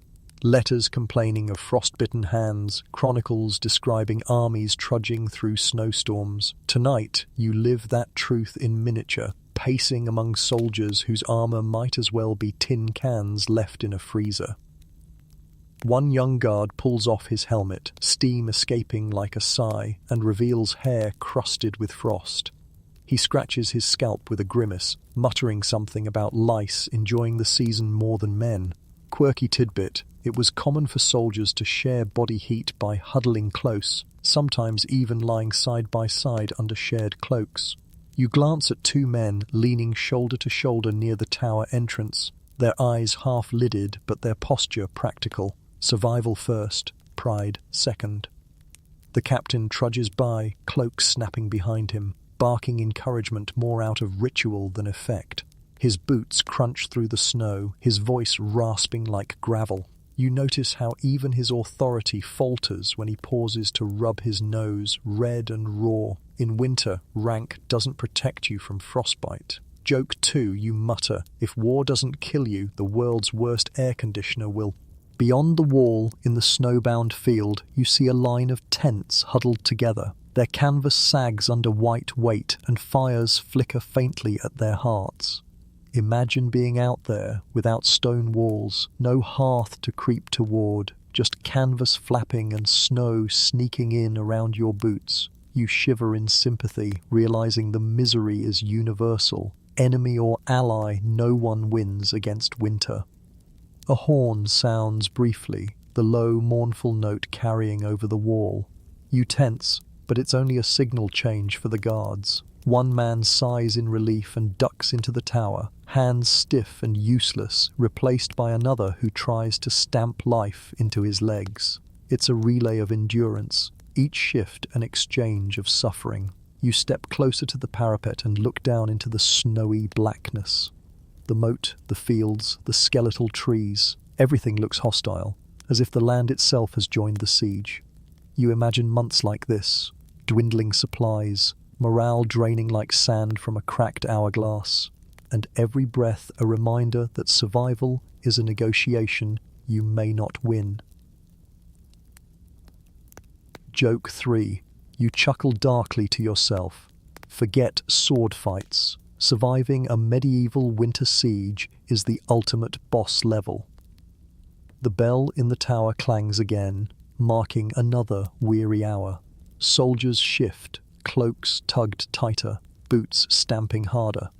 And you, pulling your hood low against the icy wind, realize that winter warfare is less about glory and more about sheer, grinding endurance. An enemy that never sleeps, never tires, and always waits for you to falter. You slip down from the ramparts and follow the smell of smoke and grease, the unmistakable sign that the kitchen hearth is awake. The moment you step inside, your skin prickles with relief. It's not exactly warm, more like less cold. But compared to the wind gnawing at your bones, this place feels like a spa. Flames leap under iron cauldrons and the air hums with clatters, mutters, and the steady rhythm of knives against wooden boards. A cook barks orders like a battlefield commander, and boys scurry with armfuls of wood to keep the fire from dying. Firewood is gold here. Every stick is rationed carefully. The hearth is a voracious beast, and if you don't feed it often enough, it sulks down to embers. You slide nearer, extending your hands, fingers aching as blood rushes back into them. You're careful not to get too close, though. The air here swings from freezing drafts to sudden blasts of scorching heat, depending on which way the fire spits. Mainstream fact, castle kitchens were usually placed in separate buildings or wings to reduce the risk of fire spreading, but that didn't make them any less smoky or chaotic. With ovens, spits and cauldrons all working at once, the atmosphere was a blend of heat, steam and choking haze. The cooks swore through it all, stirring stews thick as mortar, roasting meats that spun slowly on iron spits. You inch closer, drawn by the scent. A pot of pottage simmers, a stew of grains, root vegetables and scraps of salted meat. It bubbles like a cauldron of mud, but the smell is comfort incarnate. You imagine spooning it down, the warmth sliding into your chest like a second cloak.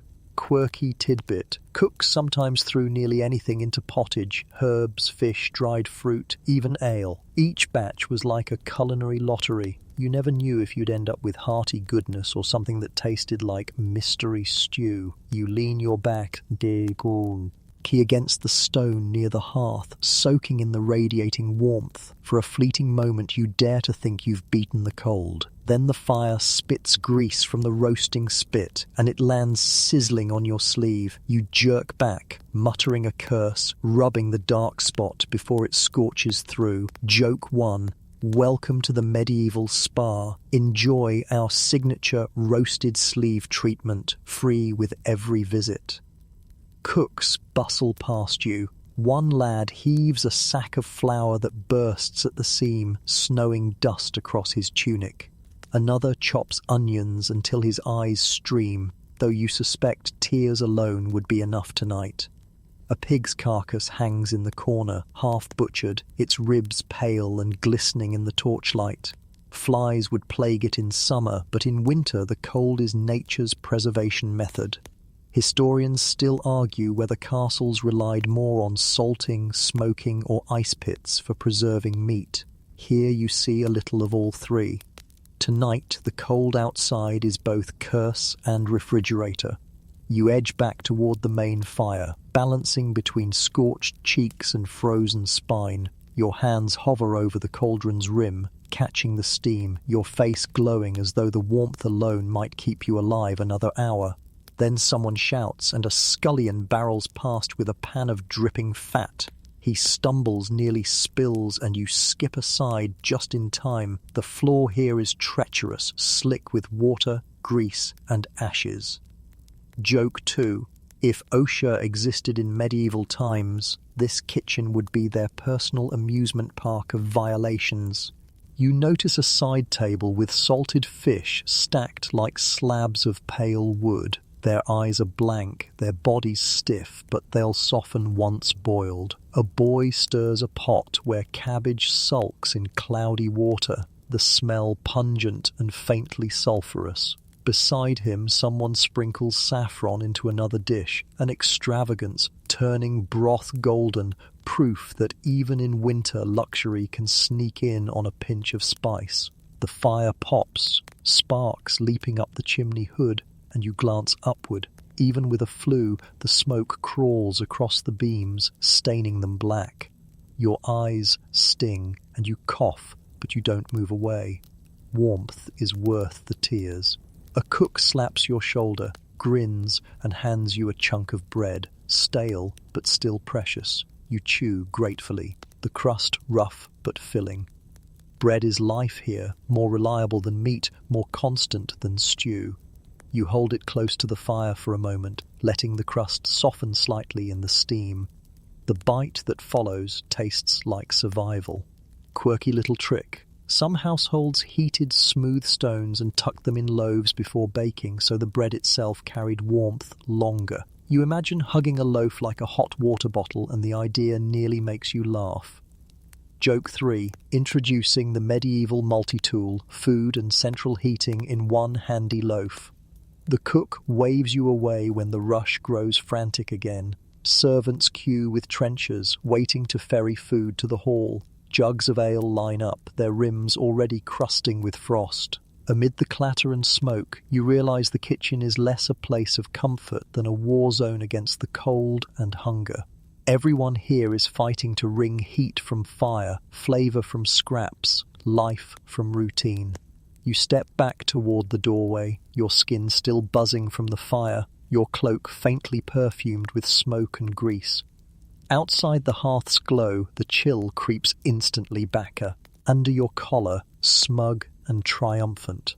But for a moment you remember the crackle of flames, the golden glow of saffron, the laughter of cooks finding humour even in burned sleeves and cabbage fumes. That memory alone is a kind of warmth to carry with you.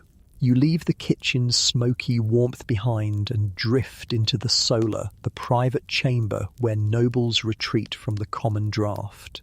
Here, tapestries line the walls like great woven fortresses of thread, and heavy curtains shroud the narrow windows. It looks impressive at first glance. Rich colours, hunting scenes, saints, mythical beasts embroidered in painstaking detail. You think, finally, a room that must feel warm. But the instant you step across the rush-strewn floor, you realise it's still freezing, only now it's freezing with a sense of fashion. The Lord sits near the hearth, a robe of velvet draped across his shoulders, fur collar proud and thick. A lady adjusts a mantle of ermine, fingers glittering with rings that catch what little light there is. They smile, sip spiced wine, gesture toward the glowing tapestries like art curators. Yet even as they boast, their breath fogs in front of them, betraying the truth. Draught respects no rank. Mainstream fact, tapestries and curtains were indeed used for insulation as much as decoration. They covered bare stone and helped slow the wind's bite. Still, the effect was limited. Stone walls radiated cold like giant ice blocks, and textiles were only band-aids on the problem.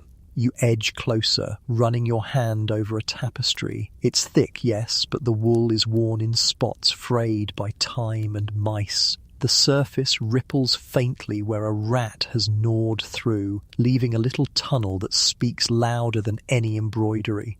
The grand hunting scene might feature a stag in pursuit, but behind it a family of rodents has already won the game. Quirky tidbit. Nobles sometimes stuffed the space between wall and hanging with straw for added insulation, creating a kind of medieval drywall. Unfortunately, this made perfect nesting material for vermin. You picture the lords boasting of comfort while rats treat their chamber like a lux. Yuri sweet. You almost laugh, biting your lip to hide it. The hearth sputters in the corner, fed with logs cut thin to last longer. You crouch beside it, hands stretched forward, but again the effect is local. Your palms roast while your back prickles with cold. You shift positions, turning slowly like a roasting spit yourself. Joke 1. Congratulations, you're now the human rotisserie chicken. Just don't expect to be juicy. Around you, nobles preen in their cloaks and lined gowns, layers of silk hidden under wool. They speak of fashion from France, of dyes from Italy, of fur from the Baltic. But every so often, one of them shuffles nearer to the hearth, tugging at their robe as if status itself should make the room warmer. You watch, amused, because even the finest ermine can't outwit a stone wall in January. Historians still argue whether nobles truly lived in comfort while peasants froze, or if much of the imagery of luxury comes from idealized art rather than everyday experience. What's certain is that the poor suffered more, but the rich weren't exactly basking in tropical coziness either. At best, they had layers and tapestries and a slightly bigger fire. A maid hurries past, arms full of kindling, and you notice her shiver beneath the weight of her plain wool dress. She eyes the tapestries with longing, but she'll never curl beside them. Heat, like privilege, pools at the top, trickling down only in smoke and scraps. You sit on a stool near the window, tugging at the edge of the curtain. Outside, the snow presses against the shutters, rattling them like impatient knuckles. You close the fabric tighter, but the draft still sneaks through. The curtain sways against your cheek, cold as a pond's surface. Joke, too. So much for luxury drapes. They're just very expensive wind tunnels with embroidery. The lady at the hearth gestures proudly toward a tapestry depicting Alexander the Great, frozen mid-charge on a horse. You think it ironic. The conqueror looks no warmer than you do. A servant adjusts the hanging so it falls straight, but the wall behind it exhales cold like a cave. Even art here is fighting a losing war with nature. Still, there's beauty in the details. A border of golden thread catches the firelight, glittering like sunrise. A stitched falcon seems ready to leap into the air. For a moment, you let yourself be lulled, forgetting the rat burrow hidden behind. Nobles may not be warmer, but they've surrounded themselves with distractions, beautiful illusions that make suffering look more like style. Quirky note. Some lords even boasted of tapestry collections numbering in the hundreds, carting them from castle to castle. Imagine hauling all that cloth just to disguise the same cold walls elsewhere. You smile, imagining the servants groaning under armfuls of woven elephants and unicorns while snow nipped at their ears.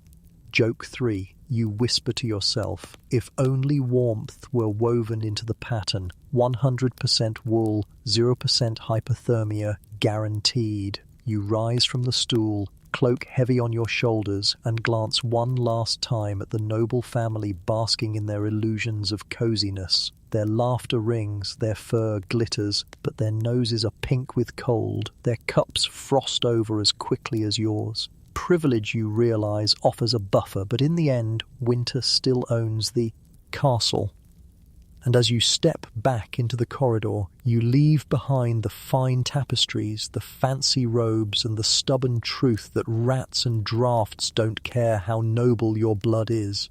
You step out of the solar and into a quieter passage where the air grows heavier with wax and shadows. A servant hands you a stubby candle, its flame trembling in the draught before you even reach the next chamber. You push the door open, and darkness greets you like a blanket. The room is long, vaulted, and cold, its stone bones hunched against the night. The single candle in your hand is a pathetic little star trying to push back a galaxy. You lower yourself at a desk, the wood scarred by years of elbows and ink stains. On it rests a manuscript, a psalter, its letters painted carefully in red and gold, though tonight they blur together because your fingers don't want to hold the quill. You dip it anyway, and the ink catches on the page with an icy hesitation, as if even liquid resists movement in this cold. Mainstream fact: candlelight and rushlight were the most common sources of illumination in medieval castles, and both gave off more smoke than brilliance. Monks, clerks, and nobles squinted by this paltry light, scribbling letters or records while shadows mocked them at every line. The candle drips onto your sleeve, hot wax against numb skin. You wince but keep writing. You blow gently to spread the ink faster, though your breath fogs the page more than it dries it. Behind you, the chamber groans. Drafts slither in through the shutters, sending the flame into panicked dances that throw grotesque shadows up the wall. They stretch long, then shrink suddenly, as though the room itself can't decide how many people it holds. You glance up, squinting. Darkness eats half the words you've just written. Your eyes ache, pupils straining to drink light that isn't there. Historians still argue whether medieval eyesight was simply stronger from lifelong adaptation to dimness, or whether most people just accepted a blurry world. You, with your modern expectations, feel cheated. Candlelight is not romantic, it's medieval punishment. A fellow scribe across the room sneezes, startling his candle so badly it gutters almost out. He fumbles to relight from yours, and for a second your two flames huddle like conspirators. Then the draught slaps them both again. The wax splashes onto the parchment, smearing one careful amen into a lump of anonymous black. He curses softly, then shrugs. Illumination, both the spiritual and the literal kind, was never guaranteed. Quirky tidbit. Some wealthier households used beeswax candles, which burned brighter and with a sweeter smell, while the rest of the castle endured tallow, smoky, greasy, and reeking faintly of barnyard. Your candle tonight is firmly in the barnyard category. It leaves a greasy soot that crawls up the walls, adding new stains to the ceiling with every breath of flame. You chuckle under your breath, joke one. Who needs a painter when your candles redecorate the ceiling every night for free? You shift your quill again, fingers stiff, and notice how the ink thickens in the cold, reluctant to flow. You hold the pot near the flame to loosen it, nearly setting your cuff on fire. You sigh, thinking how ridiculous it is that every step of knowledge, the writing, the light, the warmth, is a negotiation with winter. The parchment resists too, curling at the edges where the damp air has soaked in. You flatten it with your palm, cold pressing through into your bones. Your candle flickers dangerously low, wax running like tears down its side. You trim the wick with a small blade, the flame brightening briefly before sagging again. Joke 2, medieval life hack. If you want to appreciate LED bulbs, spend one night arguing with a candle. You look around the chamber. More candles wink at intervals, like distant ships on a black sea. People cluster close to them, hoods pulled up, noses nearly pressed to parchment. The sound is a symphony of scratches, coughs, and dripping wax. Someone mutters about their fingers turning to claws. Another sighs about how they'll never finish copying their charter at this rate. You share their misery, but you also share their stubbornness. The work goes on, even when light itself feels like it's deserting you. Quirky practice. Sometimes people stuck polished plates of bronze or even water-filled glass balls behind candles to amplify the glow.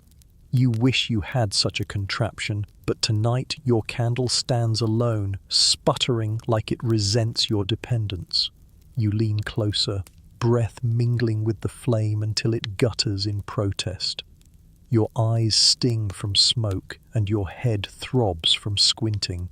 You realize why manuscripts often show irregular lines or blotches. It wasn't lack of skill, it was the curse of lighting. Joke 3. Imagine a medieval professor marking a blurred manuscript. Needs improvement. Please resubmit under modern conditions. The hour drags on. Your candle shrinks, the flame hunching lower with every breath. You force a few more words onto the page before it finally sighs out, leaving you in sudden darkness.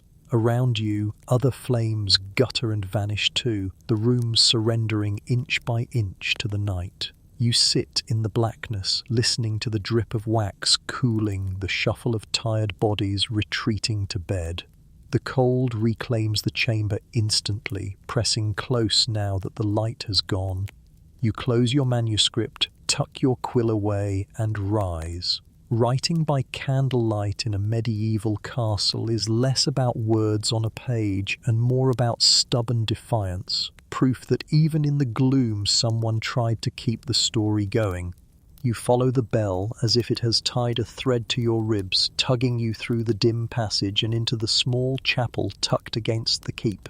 The door resists with a wooden groan. When it yields, a hush spills over you, thicker than silence, thinner than warmth. Your breath lowers itself instinctively, as if talking loudly might crack the stained glass. Cold lies here like a sacrament. You step onto stone that has remembered every winter since consecration, and the memory rushes up through your knees like frost becoming thought. Candles stipple the dark with little gold islands. They don't push back the cold so much as decorate it. You make your way to a bench, then to a kneeler, the leather hard as a strapped-on icicle, and sink down. Your kneecaps click an opinion you can hear. A wind prowls under the door. climbs your calves and stops at the hem of your cloak to read the menu. You lower your head, try to pray, and discover you're extremely devout about one petition. Please, any warmth at all. Gentle sarcasm warms nothing, but it keeps your spirits from icing over. A clerk in a hooded cope clears his throat. The Latin begins, syllables floating like pale birds. Mainstream fact. The day carved itself into the divine office. Matins and lauds in the deep hours. Then prime, terce, sext, nun, vespers, complain, whether in a resident household chapel or the nearby parish or priory. In winter, that means prayers before dawn, when the world is still a locked chest. Here, the bell you followed was likely for Compline sliding toward matins, that blue hour when faith and sleep wrestle for custody of your eyelids. You kneel anyway, because everyone else kneels. This is how nights become bearable, by doing things together that you wouldn't survive alone.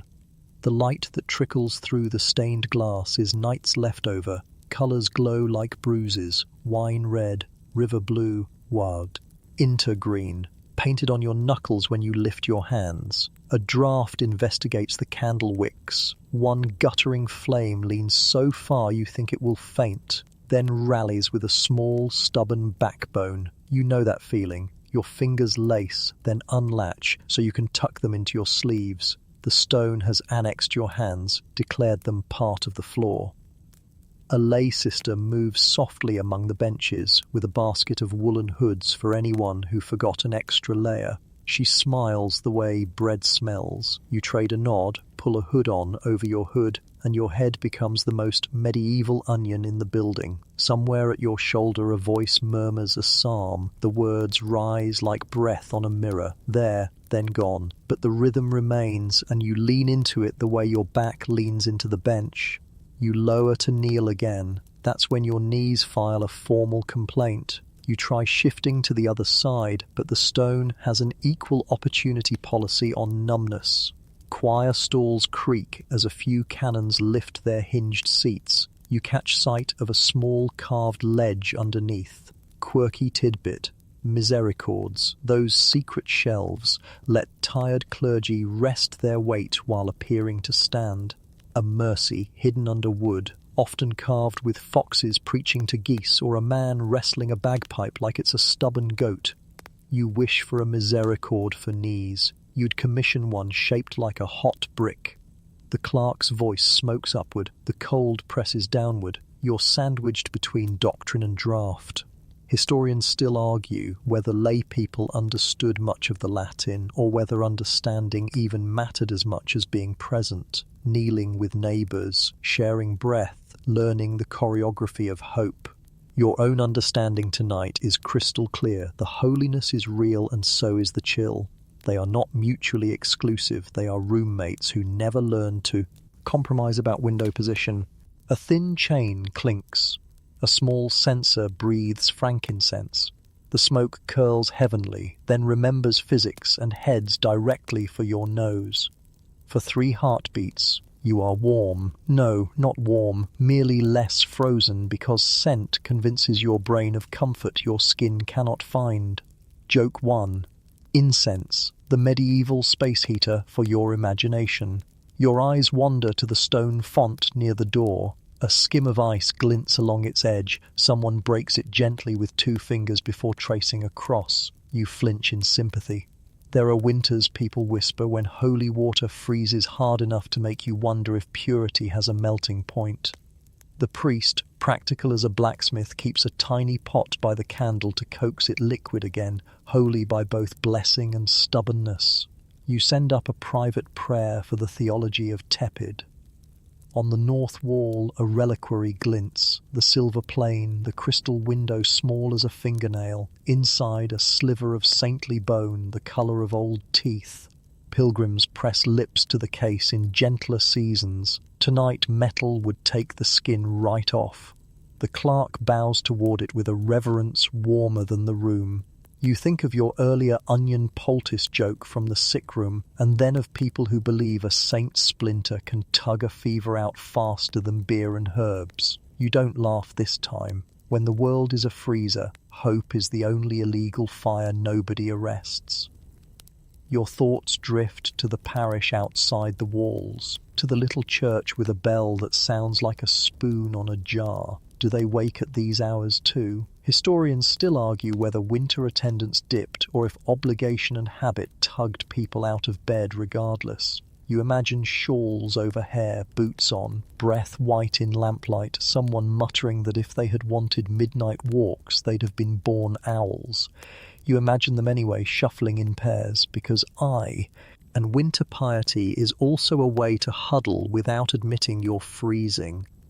The readings turn toward mercy. You find yourself counting not sins but seconds between the Clark syllables, as if each vowel is a rung on a ladder you're climbing to reach dawn. A small boy near the front nods, jerks awake, nods again. His mother steadies his shoulder like a lighthouse steadies a ship. Your own head dips, then lifts when a candle pops. You are praying, yes, but you are also performing one of winter's oldest disciplines, the art of staying awake inside a lullaby. A page slips in late and kneels so fast his knees must have sparked under his hose. He stays, rigid with penitence or with cold, it's impossible to tell. Beside him a knight's spurs whisper against the stone. He's pulled his cloak hood so low he could pass for a travelling tent. Joke 2. In this chapel, everyone's fashion is mysterious huddled figure, available in one colour, frostbite. Your nose begins to run. The delicate negotiation between sniffing and reverence becoming frankly comic. You choose reverence, sniff as quietly as a mouse praying for crumbs, and offer the sound up as part of the liturgy. A hand touches your elbow, an older woman with a face mapped by winters. A shared scarf appears for one sly dab. She winks, you mouth thanks. Community, in the end, is a box of tissues you didn't know you had. A final hymn arrives, square and sturdy, held together by familiar intervals.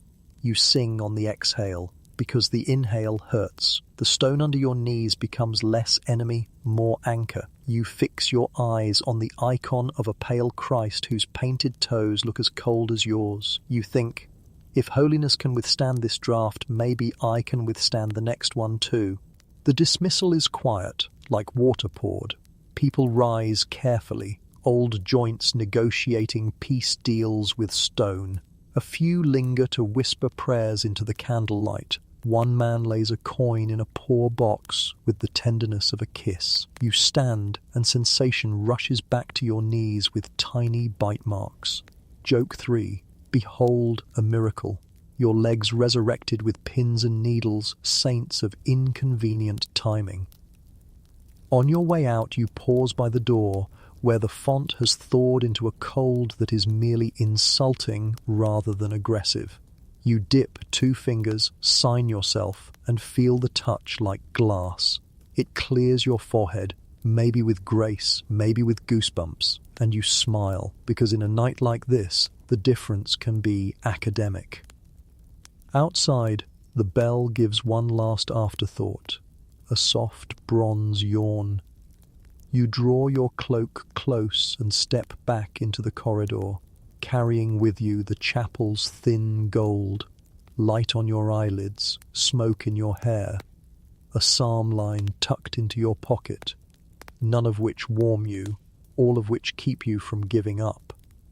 The stone remains winter, your knees still mutter, but somewhere under your ribs, a little brazier of courage glows, tended by chant, by candle, by neighbours whose breath wrote pale verses beside yours. You return to your pallet with the stubborn optimism of someone who has lost 3 battles and still believes in a 4th. The castle's breath hovers in the corridor, cold, damp, faintly onioned from the sick room, and you think, fine, if winter insists on being creative, you will be too. You hunt the chamber for anything that can store heat, and your fingers close around a brick that has been basking by the kitchen range like a sunbathing turtle. Wrapped in a square of linen, it goes under your blankets at the foot of the bed.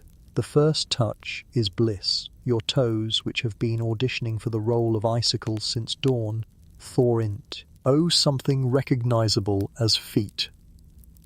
Mainstream fact: hot stones, bricks, and soapstone bed warmers were common sense before hot water bottles, and in some regions a pan on a handle, the bed warming pan, ran coals across sheets to chase out the chill. Useful, yes, but mischievous. Sheets scorch, coals spill, and overzealous warming has introduced more than one bed to early retirement by accidental ember. You, wiser now, pat your linen bundle like a sleepy cat and let it radiate through the straw. The mattress crackles a thank you. You settle and add a second tactic, a nightcap pulled down so low it almost interviews your eyebrows. The thing is not elegant, but as you've learned since the Great Hall, elegance is winter's last concern. A nightcap keeps heat from sprinting off your scalp, and it makes your profile in the candlelight look like a very sensible turnip. Honestly, a bonus. You tug the bed curtains close, draft catchers that transform your sleeping space into a tiny tent where your own breath can do community service. Remember the hound who promoted you from stranger to crumb patron? You whistle without shame. He pads in, circles, then flops against the bedstead with the decisiveness of an expert. His rib cage is a furnace with pores, your shins warm simply by proximity. You scratch his ear in down payment for services rendered. Historians still argue whether people routinely welcomed animals into bedchambers for heat, or if such scenes were more common among servants and in humbler dwellings, but tonight you vote in favour of practical companionship and a shared tax on fleas. Speaking of fleas, you rummage in that little pouch of herbs you found earlier, the one that tried valiantly to make your straw smell like a meadow instead of a mouse hostel. You crush a bit of lavender and wormwood between your fingers and tuck it into the pillow seam. Quirky tidbit: herbal sachets and strewing herbs, meadow sweet, tansy, rue, weren't just medieval potpourri. They were defensive spells of scent believed to discourage pests and soothe heads pounding from tallow smoke. Will they banish your tiny roommates? Not entirely. Will they convince your nose it lives somewhere less tragic? Yes, and sometimes that's the best magic available. Then the onion. You've seen it in the sick room, heard it in the corridor, a poultice for chills, a charm against fever, a way to draw out the cold from extremities. You slice bulb, its scent defiantly alive in a house that smells of damp wool, smoke and ambition, and you wrap warm slivers in cloth to lay over your ankles. Stupid looking, surprisingly comforting. Your skin tingles. Your pride protests briefly, then remembers the garderobe seat and retreats. Joke 1. Congratulations, you're now a winter stew. Meat optional, aromatics included. The hound sighs approval. You stroke his flank and feel the smooth rise and fall of a creature who already solved warmth with a fur coat and a robust philosophy. You're more mechanical. You pull your cloak atop the blankets for weight. You tuck sleeves into sleeves to stop drafts colonizing your wrists. You adjust the heated brick like a tiny sun you can steer. And because you are, in your heart, as medieval as anyone now, you consider the potion cupboard. A servant mentioned it in the kitchen. Warm beer therapy. You lift the mazer you saved, pour a ladle of ale into a small posset with a thumb of ginger and a scrap of honey filched with the solemn ethics of the frozen. You warm it near the coals, watching steam curl like a cat's tail, and sip carefully. It is both odd and consoling, grain and spice, and a sweetness that carries a little courage in its pocket. Mainstream laced aside, caudles and possets, wine or ale warmed with eggs, milk, spices, were late-night standbys aimed at comforting the stomach and smoothing rough fevers. Whether they cured anything is another matter. What they reliably cured was the sharp edge of the hour. You take another sip and immediately learn the lore you discovered with ale in the hall. All hot drinks become cold drinks in record time. You guard it between palms, breathe through the rim and pretend you're sitting closer to the kitchen hearth than you are. Joke 2. Medieval rule of thermodynamics. The heat you love is the heat you can't keep. There's another tool, a small hand brazier, its belly full of coals, used like a wandering hearth to warm fingers or the foot of a bed. You borrow one, set it a safe distance from your linens and watch the red glow pulse. It's not a fire, it's a heartbeat. Your shoulders unclench. You imagine monks in cold scriptoria cupping these little suns, and peasants carrying foot warmers to church, and ladies holding hand stoves on sleigh rides across skimming ice. Historians still argue whether such comforts were widespread in the medieval period proper or more common in later centuries as metalwork cheapened and urban life multiplied. But your fingers do not care whose century gets the credit. Your breath thickens the bed curtain air into a barely warm climate. You lean into the tiny miracle of it. The castle's drafts become a rumour, muffled by wool, by fur, by stubborn fabric. You find the exact point where the heated brick kisses your arches and park your feet there like grateful tenants. The onion warmth radiates faintly up your calves, a comedy that works. The hound snores, a bass line. Somewhere in the distance a door moans, a log shifts. The night declines to end. You think of the chapel font icing over, of candles dwindling in the scriptorium, of the kitchen's saffron glow, of the noble tapestries fluttering like stage curtains in a play about pretending we're warm. You grin into the dark. Joke 3. If comfort is 90% theatre, you, sir or madam, are now starring in Bed the Musical, with a supporting cast of brick, dog, and onion. Sleep, however, is shy and demands a lullaby of routine. You pour one last swallow of warm posset, nestle deeper, and remember what the physician said about humours. Cold and damp must be chased by hot and dry. You are not convinced, but the ginger's tickle persuades your throat to unclench, and the blanket's weight persuades your ribs to float. Above you, the bed curtains whisper with your breath.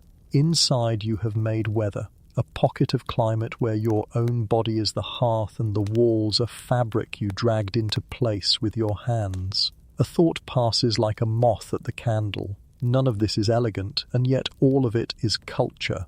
The knowledge of stones wrapped in linen, of herbs stitched into seams, of shared animal warmth, of nightcaps and curtains and little braziers, of drinks that taste like medicine and memory at once. You are not inventing survival, you are rehearsing it with everyone who ever lay awake in a stone room and decided not to surrender. The brick cools by degrees, you feel it losing the argument with the air. You slide it a little, matching what it can give to what you need. The hound flutters an ear and drapes a paw across your ankle as if taking a watch. Your eyes grow heavy. Onion and wool, smoke and ginger, strange companions, but fine ones. Your last tidy thought belongs to the historians still arguing whether all these remedies worked as medicine or worked as morale, and you smile because tonight morale is medicine. You let the curtain breathe, you let the brazier purr, you let the castle keep its drafts. In the tiny republic of your bed, you have forged a treaty with winter. You will sleep and it will wait, and if it insists on peeking in, it must pay the toll. One paw of dog, one brick of heat, one cup of something warm enough to remind the blood it remembers how to flow. You lie there with the hound's slow furnace against your shins and the brick cooling like a little sunset under your feet, and still the wind won't mind its manners. It fingers the shutter, hums at the keyhole, and rattles the latch like a bored ghost. Sleep pauses, sniffy and undecided. So you do what people have always done when the dark feels too large. You listen for stories. In the next chamber a few servants are awake, voices pitched low, and you slide from your pallet, part the curtain, and drift toward them with your blanket wrapped like a portable horizon. They sit close to a hand brazier, faces lit from below so their eyes look witch-bright. One woman is plucking at a bit of wool. A boy turns the coals with a spoon. Someone has a rosary curled in their palm like a sleeping snake. The talk, inevitably, is about the weather. That is, about power. "It's the frost spirits, you know," the wool plucker says, not quite smiling. "You hear them sing in the eaves." You tilt your head. The wind obligingly answers with a thin, glassy note. Another voice adds, "Don't whistle after dark. You'll call them." You resolve not to whistle. You've already attracted enough cold tonight. Mainstream fact slides into the circle with the smoke. By deep winter, the calendar leans on ritual. Candlemas will come February 2nd, when the priest blesses candles and people carry that light through lanes and chambers, believing it pushes back sickness and storm. The Lord here sponsors extra wax for the chapel because candles are both theology and technology. They make hope visible and keep you from walking your nose into a doorframe. Someone mentions St. Blaise too, and the blessing of throats near his feast, sore throats being winter's calling card. You picture crossed candles under chins, a quiet prayer rising with the breath that fogs in front of the mouth. The brazier pops. The boy flinches, and then grins at himself, and the talk loosens into tales that keep hands moving and fear domesticated. A man describes the wild hunt, the storm host that gallops the sky on certain nights, hounds yelping, hooves cracking ice in the clouds. You lean closer. It's a story old enough to have ink on it. A 12th century chronicler wrote of such a hellish cavalcade crossing a Norman forest, and you can see why. When wind tugs the trees into one direction and then another, and owls lay a ribbon of sound across the dark, it's easy to believe riders pass you by. Historians still argue whether clerics recorded real peasant beliefs or dressed moral warnings in antlers and thunder, but the effect is the same. You lower your voice and decide the corridor can keep its echoes. Quirky tidbit arrives with a conspiratorial whisper. Iron is rude to spirits.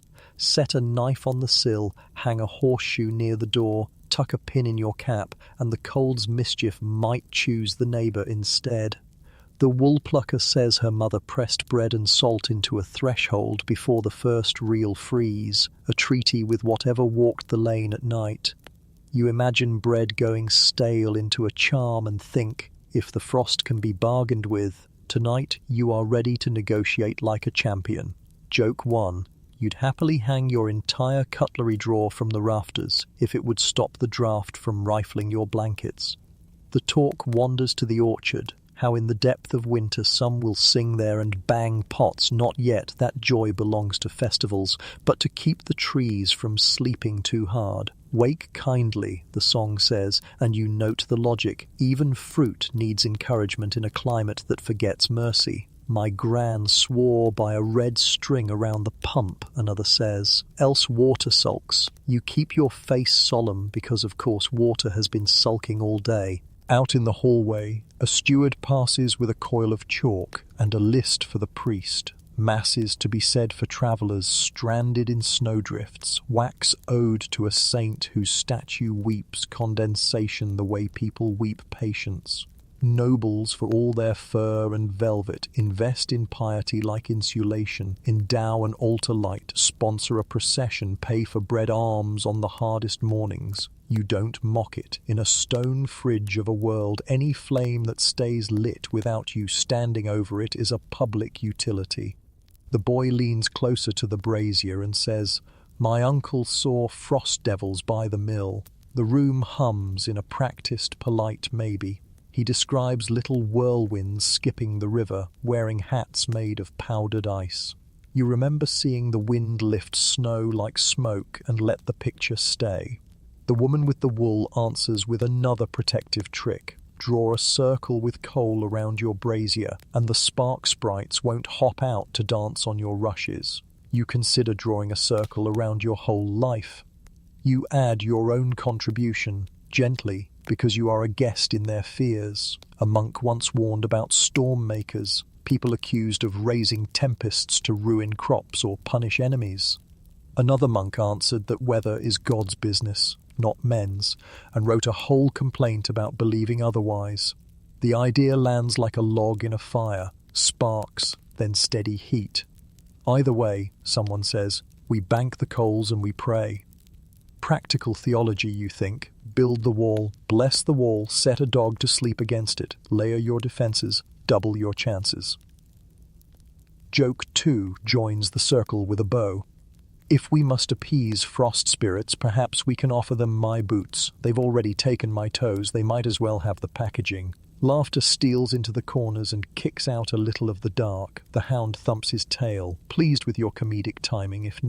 At your foot care, the wool plucker ties off her work and says, no whistling, no washing after sunset, no leaving the hearth without turning the poker crosswise.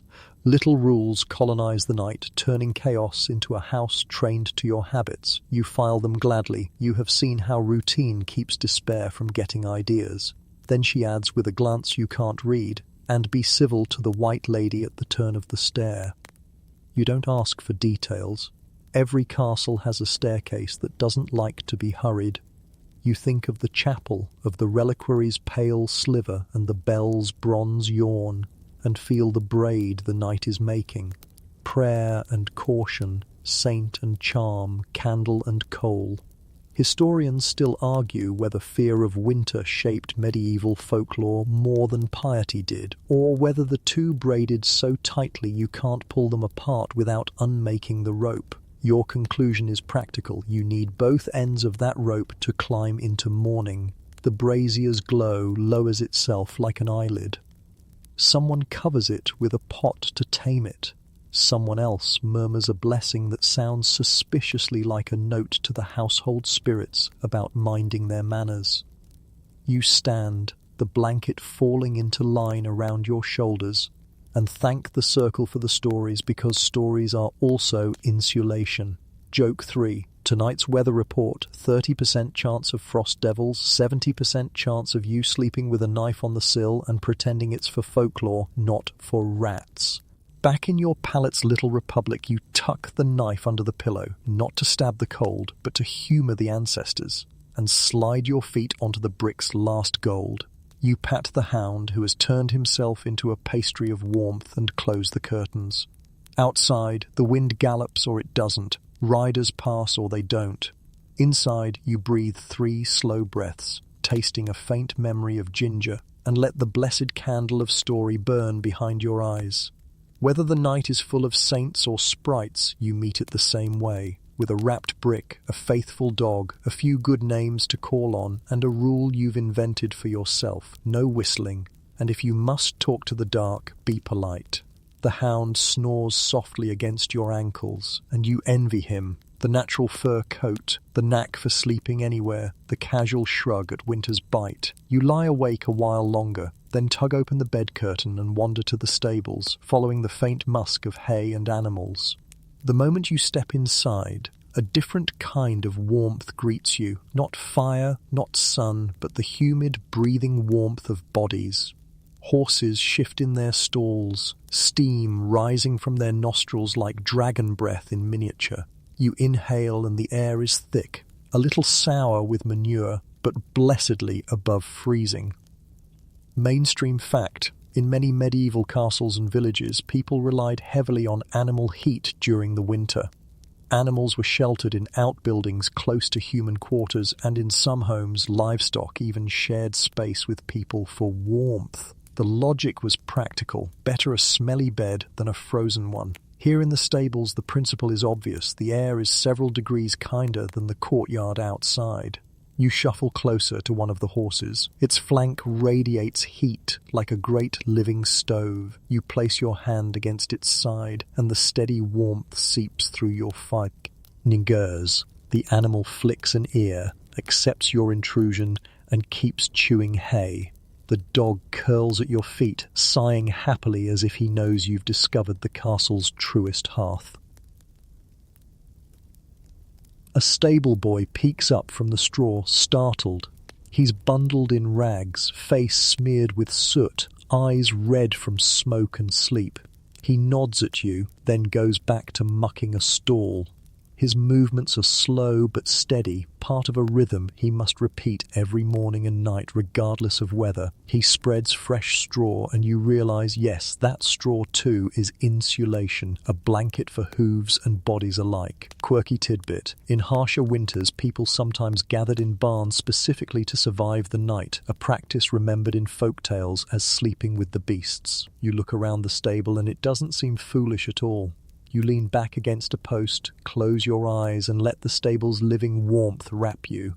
The cows shift, bells clinking softly like sleepy wind chimes. A goat bleats once, offended by something invisible, then settles. The air is full of the sounds of chewing, snorting, the rustle of straw, an orchestra of ordinary survival. Joke 1. You chuckle to yourself. Move over heated blanket. Nothing says cozy like a choir of cows.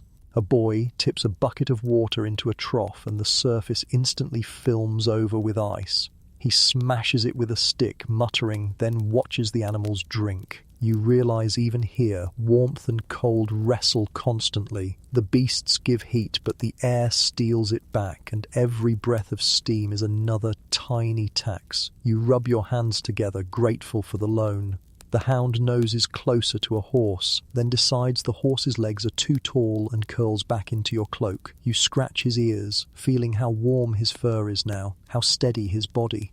You think of servants who must have shared pallets with their dogs, of families who relied on their pigs as living space heaters.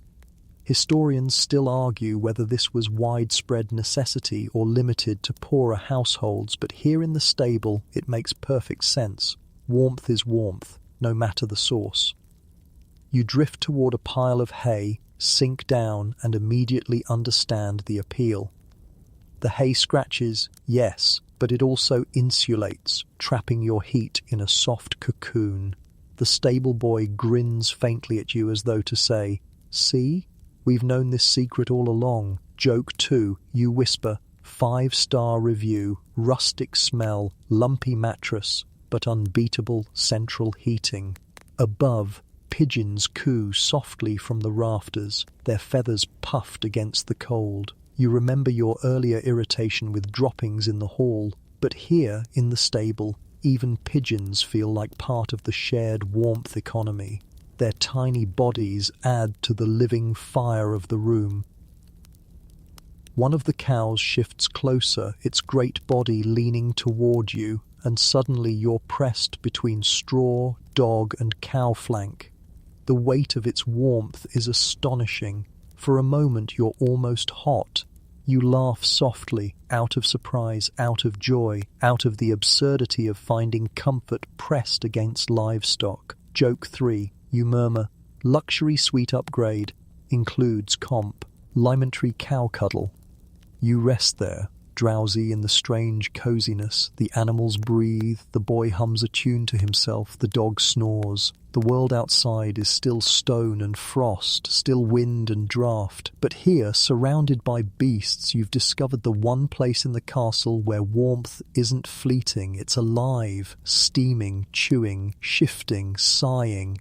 Your eyelids grow heavy, and for the first time tonight you think you might actually sleep without shivering. You nestle deeper into the straw, let the cow's warmth soak into your side, and let the stable's orchestra lull you. It's not glamorous, it's not noble, but it's honest, and it works. The hound nudges you awake before dawn, tail thumping the straw. You blink into the stable's humid dark, where breath still clouds from horses, cows, and your own lips like ghostly banners. Outside, the first thin grey of morning creeps across the shutters, but here inside, life stirs in a softer rhythm. The stable boy yawns, rubs his eyes, and mutters about breakfast. You stretch, joints creaking, and realise, for once, you're not completely frozen. Animal heat did its work. Still, the day isn't only labour and misery. Winter in the castle occasionally gifts you something else. Celebration. You step into the courtyard where servants bustle not just with chores but with a jittery energy that smells faintly of spiced drink. It's time for a festival. Mainstream fact: Medieval winters were punctuated by holy days and feast days, Christmas, Twelfth Night, Candlemas, and also by folk festivals like wassailing, where villagers sang and drank to ensure good harvests. These events offered warmth of a different kind, communal rather than literal. Today, the castle prepares for such cheer. You're drawn toward the great hall again. Trestle tables stretch in lines, groaning under bowls and trenchers. Cooks ferry dishes through, cheeks pink from both fire and cold air. A pot of wassail steams, ale or cider spiced with nutmeg, cloves and roasted crab apples floating like suns. The fragrance alone warms you from the nose down. You cup a bowl between your palms and sip. The heat floods your throat, coating it in sweet fire. Laughter rises, louder than the draughts. Someone strums a lute and a boy with a pipe joins in, the notes sharp but merry. The steward raises a bowl and toasts the household, voice booming enough to chase shadows into corners. For a moment you forget the cold entirely. Joke 1, you tell yourself, clearly the secret to central heating is just 10 mugs of wasai. A group of children run past, faces flushed, hands sticky with honey cakes. They skid across the rushes, nearly toppling a servant with a tray of pies. Their shrieks draw chuckles instead of scolding. Winter festivals bend the rules. Even nobles allow a touch of disorder when the air rings with carols. Historians still argue whether such moments of misrule, where servants mocked lords or men dressed as bishops in parody, were tolerated everywhere or only in certain courts, but the evidence of reversal survives in songs and sermons alike. Tonight, the order of things blurs.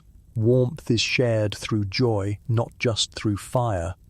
You join the singing, your voice wobbling but carried by the crowd. A chorus of wassail, wassail rises, and cups clink in rhythm. The sound makes the hall pulse like a second hearth. A servant hands you a roasted chestnut, its shell blackened and cracked. You peel it with fingers that finally stop trembling, the nuts steaming against your palm, and bite into sweetness. Quirky tidbit. In some regions, villagers poured wassail onto orchard roots as an offering, banging pots to wake the trees from slumber. You mention this aloud and a farmer grins, saying they'll do it later in the courtyard. Even apple trees need a party, he says. You laugh, nod, and sip again. Joke 2, you mutter into your cup. If the trees get drunk, maybe they'll forget to freeze us out this spring. The hound weaves under tables, collecting dropped scraps, tail wagging like a banner of approval. Nobles and servants alike pet him as he passes. For a night at least, everyone shares warmth, laughter, food and drink. Even the tapestries seem to glow brighter, their hunting scenes gilded in flickering candlelight. But the festival has another side. Drink too much wassail and you'll feel the cold twice as sharp when you stumble outside. Already a few men lean against the wall, singing off-key, their cloaks slipping. One woman dozes near the hearth, head lolling dangerously close to the embers. You pull her back gently, draping a cloak around her. Winter never really leaves, even during joy. It just waits at the threshold, patient as a creditor. Still, you bask in the music. Someone dances, a clumsy jig, feet slapping the rushes, but infectious. More join, stomping in time. You find yourself clapping, then stamping your own boots, the rhythm chasing numbness from your toes. For once, your laughter feels warmer than your cloak. The steward passes by, refilling cups, and you thank him with a grin. He nods, muttering something about keeping spirits alive. And you understand. The festival isn't just a party, it's a survival tactic. Shared food means fewer hoarded rations. Shared joy keeps despair from settling in like frost on the soul. Joke 3. You whisper, forget all the herbal remedies. Apparently the best cure for medieval hypothermia is a tipsy carol. The night blurs into song, warmth and smoke. Your belly is full, your cheeks flushed, your ears ringing with lute and laughter. For a few hours the cold is held outside, not by walls or cloaks, but by people huddled together in cheer, and when at last you stumble back toward your chamber, the wassail still glowing in your belly, you realize winter hasn't ended, but you've stolen a night from it. The carols still hum in your ears as you step back into the corridor, but the warmth from the wassail drains quicker than the last note of a lute. The castle is quieter now, torches dwindled, laughter muffled behind heavy doors. Outside, snow presses against the shutters, heavy as sleep, and the wind prowls like a wolf denied its feast. You tug your cloak tighter and make the long walk back to your pallet. The hound follows, tail low but steady, his paws whispering against the stone. You open the bed curtain, climb into the straw, and nestle your toes against the cooled brick that once pretended to be the sun. The dog curls against you without ceremony. In the distance you hear a shutter slam, and for a moment you think of all you've endured. The smoke-choked corridors, the straw mattress alive with too many tenants, the freezing latrine seat, the endless draught, the chapel kneeling that bruised your bones, the sick room's coughs echoing like a dirge, the wall watch that tested your resolve, the noble's tapestries gnawed by rats, the fleeting warmth of feasts and cups, and the small absurd miracles of onions, dogs, and stories. Mainstream fact, winter did not spare anyone in the medieval world, not lord, not servant, not soldier. Survival came down to endurance, cleverness, and community. A castle could repel armies, but it could not shut out the season. Historians still argue whether such winters were harsher than ours or simply harsher to live through without modern comforts, but every draft you felt tonight answers the question more honestly than numbers can. You pull the curtain shut and breathe into your own little world. Quirky tidbit, some believed that laughter itself chased demons from a room. You grin in the dark, whispering, "Then I must be holy by now." Joke 1. The hound sighs as if in agreement. You remember the wassail bowl, the chestnuts, the and the way the cold waited politely outside the hall until the last note faded. Joy didn't banish winter, but it stalled it, blunted it, let you walk back with a smile. Joke 2. Take that, frost spirits, nothing scarier than tipsy peasants singing out of tune. The castle shifts around you, beams creaking like old men, wind humming like a monk half asleep at prayer. You close your eyes, your body sore, but strangely content. Because in the end, surviving a medieval winter isn't about conquering the cold, it's about sharing enough warmth, enough food, enough laughter to carry each other until spring.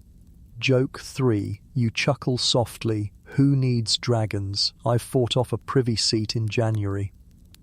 The hound shifts, lays his head across your ankles, and you drift, finally, into sleep. And now, as you rest, the story itself begins to soften, like snow settling into silence. The stone walls you've walked fade into mist, their chill dissolving into the stillness of your room. The corridors, the battlements, the chapel, the kitchens, they blur together into a single echo, one that whispers only, "You endured." The draught becomes a sigh, the coughs, the creaks, the crackles of fire all melt into a distant hush as if the castle has finally exhaled. You breathe slowly, deeper now, letting each inhale expand gently, each exhale release tension like frost dripping from an eave.